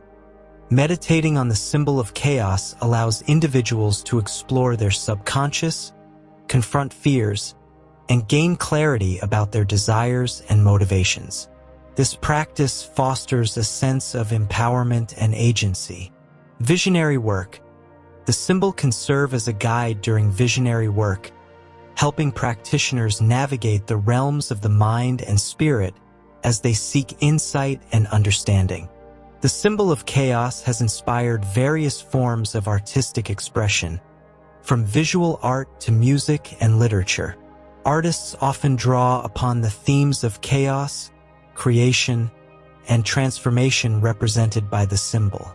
Visual art. Many artists incorporate the symbol of chaos into their works, exploring the complexities of existence and the interplay between order and disorder. The symbol serves as a powerful visual metaphor for the creative process. Literature and music.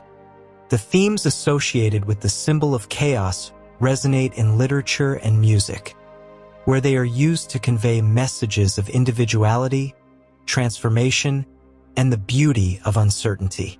From a psychological perspective, the symbol of chaos can be analyzed through Carl Jung's theories of archetypes and the collective unconscious. The symbol represents the archetype of the trickster, the rebel, and the creator. Trickster archetype. As a symbol of chaos, the trickster embodies the qualities of unpredictability and subversion.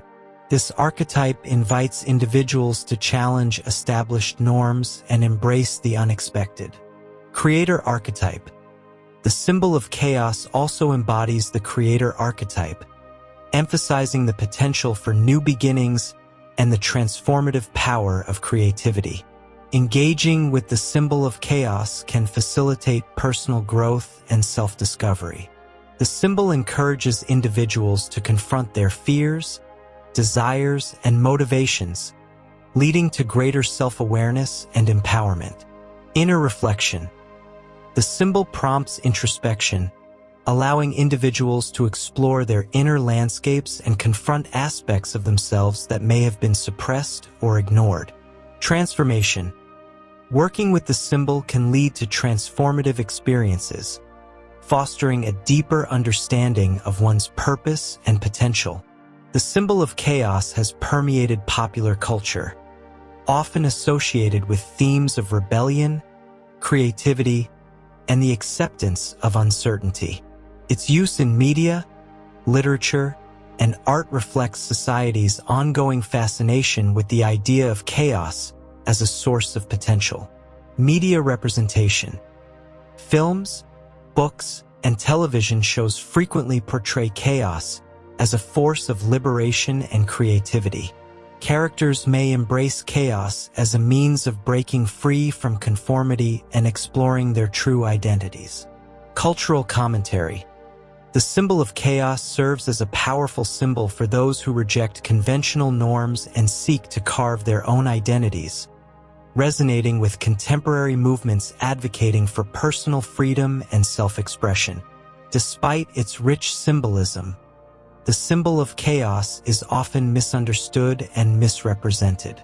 Critics may view it solely as a representation of disorder or destruction, overlooking the deeper themes of creation and transformation that it embodies. Skepticism.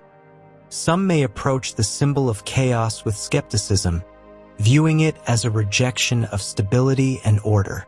This perspective fails to recognize the potential for creativity and growth that chaos can foster. Misuse and appropriation. The symbol has been appropriated by various groups, leading to interpretations that diverge from its original intent. This misuse highlights the necessity of understanding the historical and cultural context surrounding occult symbols. The symbol of chaos shares thematic similarities with various symbols found in other spiritual and esoteric traditions. For example, the Ouroboros. This ancient symbol of a serpent eating its own tail represents the cyclical nature of life, death, and rebirth. Like the symbol of chaos, it emphasizes the interconnectedness of all things and the potential for transformation. The Phoenix. The phoenix, a mythical bird that rises from its ashes, symbolizes renewal and the transformative power of chaos. Both symbols highlight the idea that destruction can lead to new beginnings. The Eye of Providence, often depicted as an all-seeing eye, shares thematic connections with the symbol of chaos. Both symbols emphasize awareness, insight, and the pursuit of knowledge. Awareness and insight. While the Eye of Providence symbolizes divine oversight and moral accountability, the symbol of chaos encourages personal insight and the questioning of established norms. Both invite individuals to seek deeper understanding and awareness. Spiritual journey. Both symbols can serve as guides on the spiritual path, prompting individuals to explore their inner landscapes and confront their fears and desires. The use of the symbol of chaos requires sensitivity and respect for its cultural and historical contexts. Practitioners should be aware of the origins and meanings associated with the symbol, ensuring that its use honors the traditions from which it arises. Understanding symbolism. Engaging with the symbol meaningfully involves recognizing its significance within various spiritual practices and avoiding superficial interpretations. The ethical implications of working with the symbol of chaos extend to the intentions behind its use. Practitioners should approach their engagement with the symbol mindfully, ensuring that their intentions align with respect for themselves and others. Introspection and integrity. Cultivating awareness and integrity in practices involving the symbol promotes personal growth and harmony. Practitioners should reflect on their desires and the potential consequences of their actions. In a dimly lit room, the audience gasped as the speaker unveiled the pentagram, long regarded as a symbol of protection and the occult. While many associate it solely with witchcraft or dark magic, the speaker revealed its unexpected origin as a representation of balance between the 5 elements: earth, air, fire, water, and spirit. This ancient symbol, often misunderstood as a mark of evil, actually embodies harmony and the interconnectedness of nature. The shocking twist? The pentagram was historically used in Pythagorean philosophy as a symbol of perfection and human potential. This revelation challenges the audience's perceptions, transforming a feared emblem into a powerful reminder of unity, balance, and the quest for spiritual enlightenment, urging them to reconsider what they thought they knew about the symbols that surround them. In this video, we explored the profound significance of occult symbols, emphasizing their multifaceted meanings and historical contexts. We began by examining the Sigil of Lucifer, revealing its roots in rebellion and enlightenment, challenging the misconception that it solely represents evil.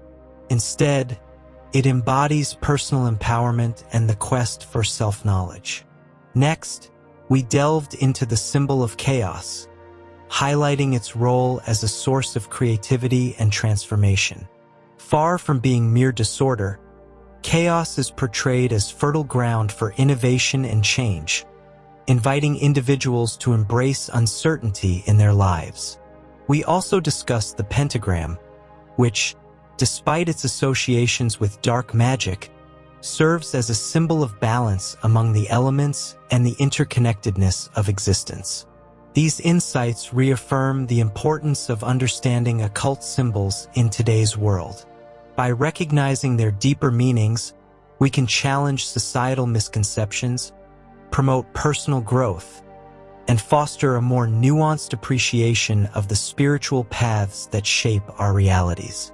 Engaging with these symbols encourages us to explore our beliefs and the rich tapestry of human experience, ultimately leading to greater self-awareness and interconnectedness.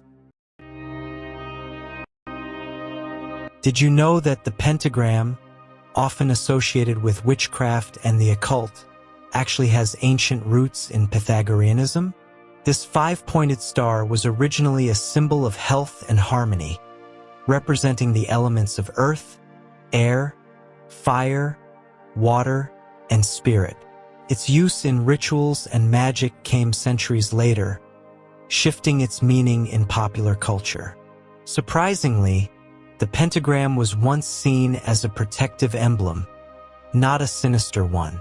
This transformation reflects society's evolving attitudes toward the mystical, making the pentagram a fascinating topic worth exploring, from its origins to its modern interpretations in various spiritual practices. Occult symbols have captivated human imagination for centuries, serving as gateways to hidden knowledge and spiritual realms. From ancient hieroglyphs to modern sigils, these symbols encapsulate complex ideas and beliefs, often shrouded in mystery. Understanding their meanings and origins is essential, as it reveals the cultural and historical contexts that shape them. Many symbols, once benign or protective, have been misinterpreted or demonized over time. By delving into the world of occult symbols, we not only uncover their intriguing nature, but also gain insight into humanity's quest for meaning, connection, and the mysteries that lie beyond the surface of everyday life. The pentagram, a five-pointed star, stands as one of the most iconic symbols in the realm of occultism and spirituality. Its journey through history is rich and complex, encompassing various cultures and interpretations. Historical origins, ancient civilizations. The pentagram's earliest known use can be traced back to ancient Mesopotamia, around 3000 BCE. Here, it was often associated with the goddess Inanna, symbolizing the five visible planets: Mercury, Venus, Mars, Jupiter, and Saturn. This connection to celestial bodies gave the pentagram a cosmological significance, bringing harmony and the interconnectedness of the universe. In ancient Greece, the pentagram was adopted by the Pythagoreans, a philosophical school founded by Pythagoras around 500 BCE. For them, the pentagram symbolized health and well-being, encapsulating their belief in the mathematical order of the cosmos. The Pythagoreans viewed the pentagram as a symbol of perfection, correlating its 5 points with the 5 elements: earth, air, fire, water, and spirit. This interpretation highlights the pentagram's role as a bridge between the material and spiritual realms. Medieval and Renaissance periods. The Middle Ages marked a significant shift in the perception of the pentagram. Once a symbol of harmony, it became associated with witchcraft, the occult, and heretical practices. The Christian Church viewed the pentagram with suspicion, linking it to paganism and the dark arts. This shift was largely influenced by the rise of superstitions surrounding witchcraft during this period, which intensified the negative connotations associated with the symbol. During the Renaissance, scholars and occultists began to revive interest in ancient texts and esoteric knowledge. The pentagram re-emerged as a symbol of protection and magic, often used in talismans and amulets. Alchemists and magicians incorporated the pentagram into their practices, believing it could ward off evil spirits and attract positive energies. Symbolism and interpretations. The pentagram's 5 points have been interpreted in various ways, each adding depth to its symbolism. The elements. One of the most prevalent interpretations of the pentagram is its representation of the 4 classical elements: earth, air, fire, and water, along with spirit. Each point of the star corresponds to these elements, illustrating the interconnectedness of all aspects of existence. Earth. The lower point symbolizes stability, grounding, and material existence. Air. The left point represents intellect, communication, and the breath of life. Fire. The upper point signifies energy, transformation, and passion. Water. The right point stands for emotions, intuition, and fluidity. Spirit. The top point, when oriented upward, connects to the divine or higher consciousness, reflecting the aspiration for spiritual enlightenment, protection, and warding off evil. The pentagram has long been regarded as a protective symbol. When drawn or inscribed, it is believed to create a barrier against negative energies and malevolent entities. This practice is particularly prominent in Wicca and other neo-pagan traditions, where the pentagram is used in rituals to invoke protection and positive energy. In Wiccan practices, the pentacle, a pentagram enclosed within a circle, is often employed as a tool for focusing energy during spell work. The circle represents the infinite and the protective boundary within which the energy is directed, enhancing the pentacle's potency. The inverted pentagram. An inverted pentagram with 1 point facing downward has often been associated with darker practices and Satanism. This orientation symbolizes a rejection of divine order and an embrace of materialism or chaos. While some use the inverted pentagram to signify rebellion against traditional religious values, it is important to note that not all practitioners of occultism view it negatively. For some, it represents the balance of opposites, the acceptance of one's shadow self, or the pursuit of personal empowerment. The pentagram in modern occult practices. Wicca and Neopaganism. In Wicca, the pentagram serves as a central symbol, often invoked during rituals and ceremonies. Practitioners draw the symbol in the air with a wand or finger, representing the invocation of the elements and the divine. The pentacle, frequently used in rituals,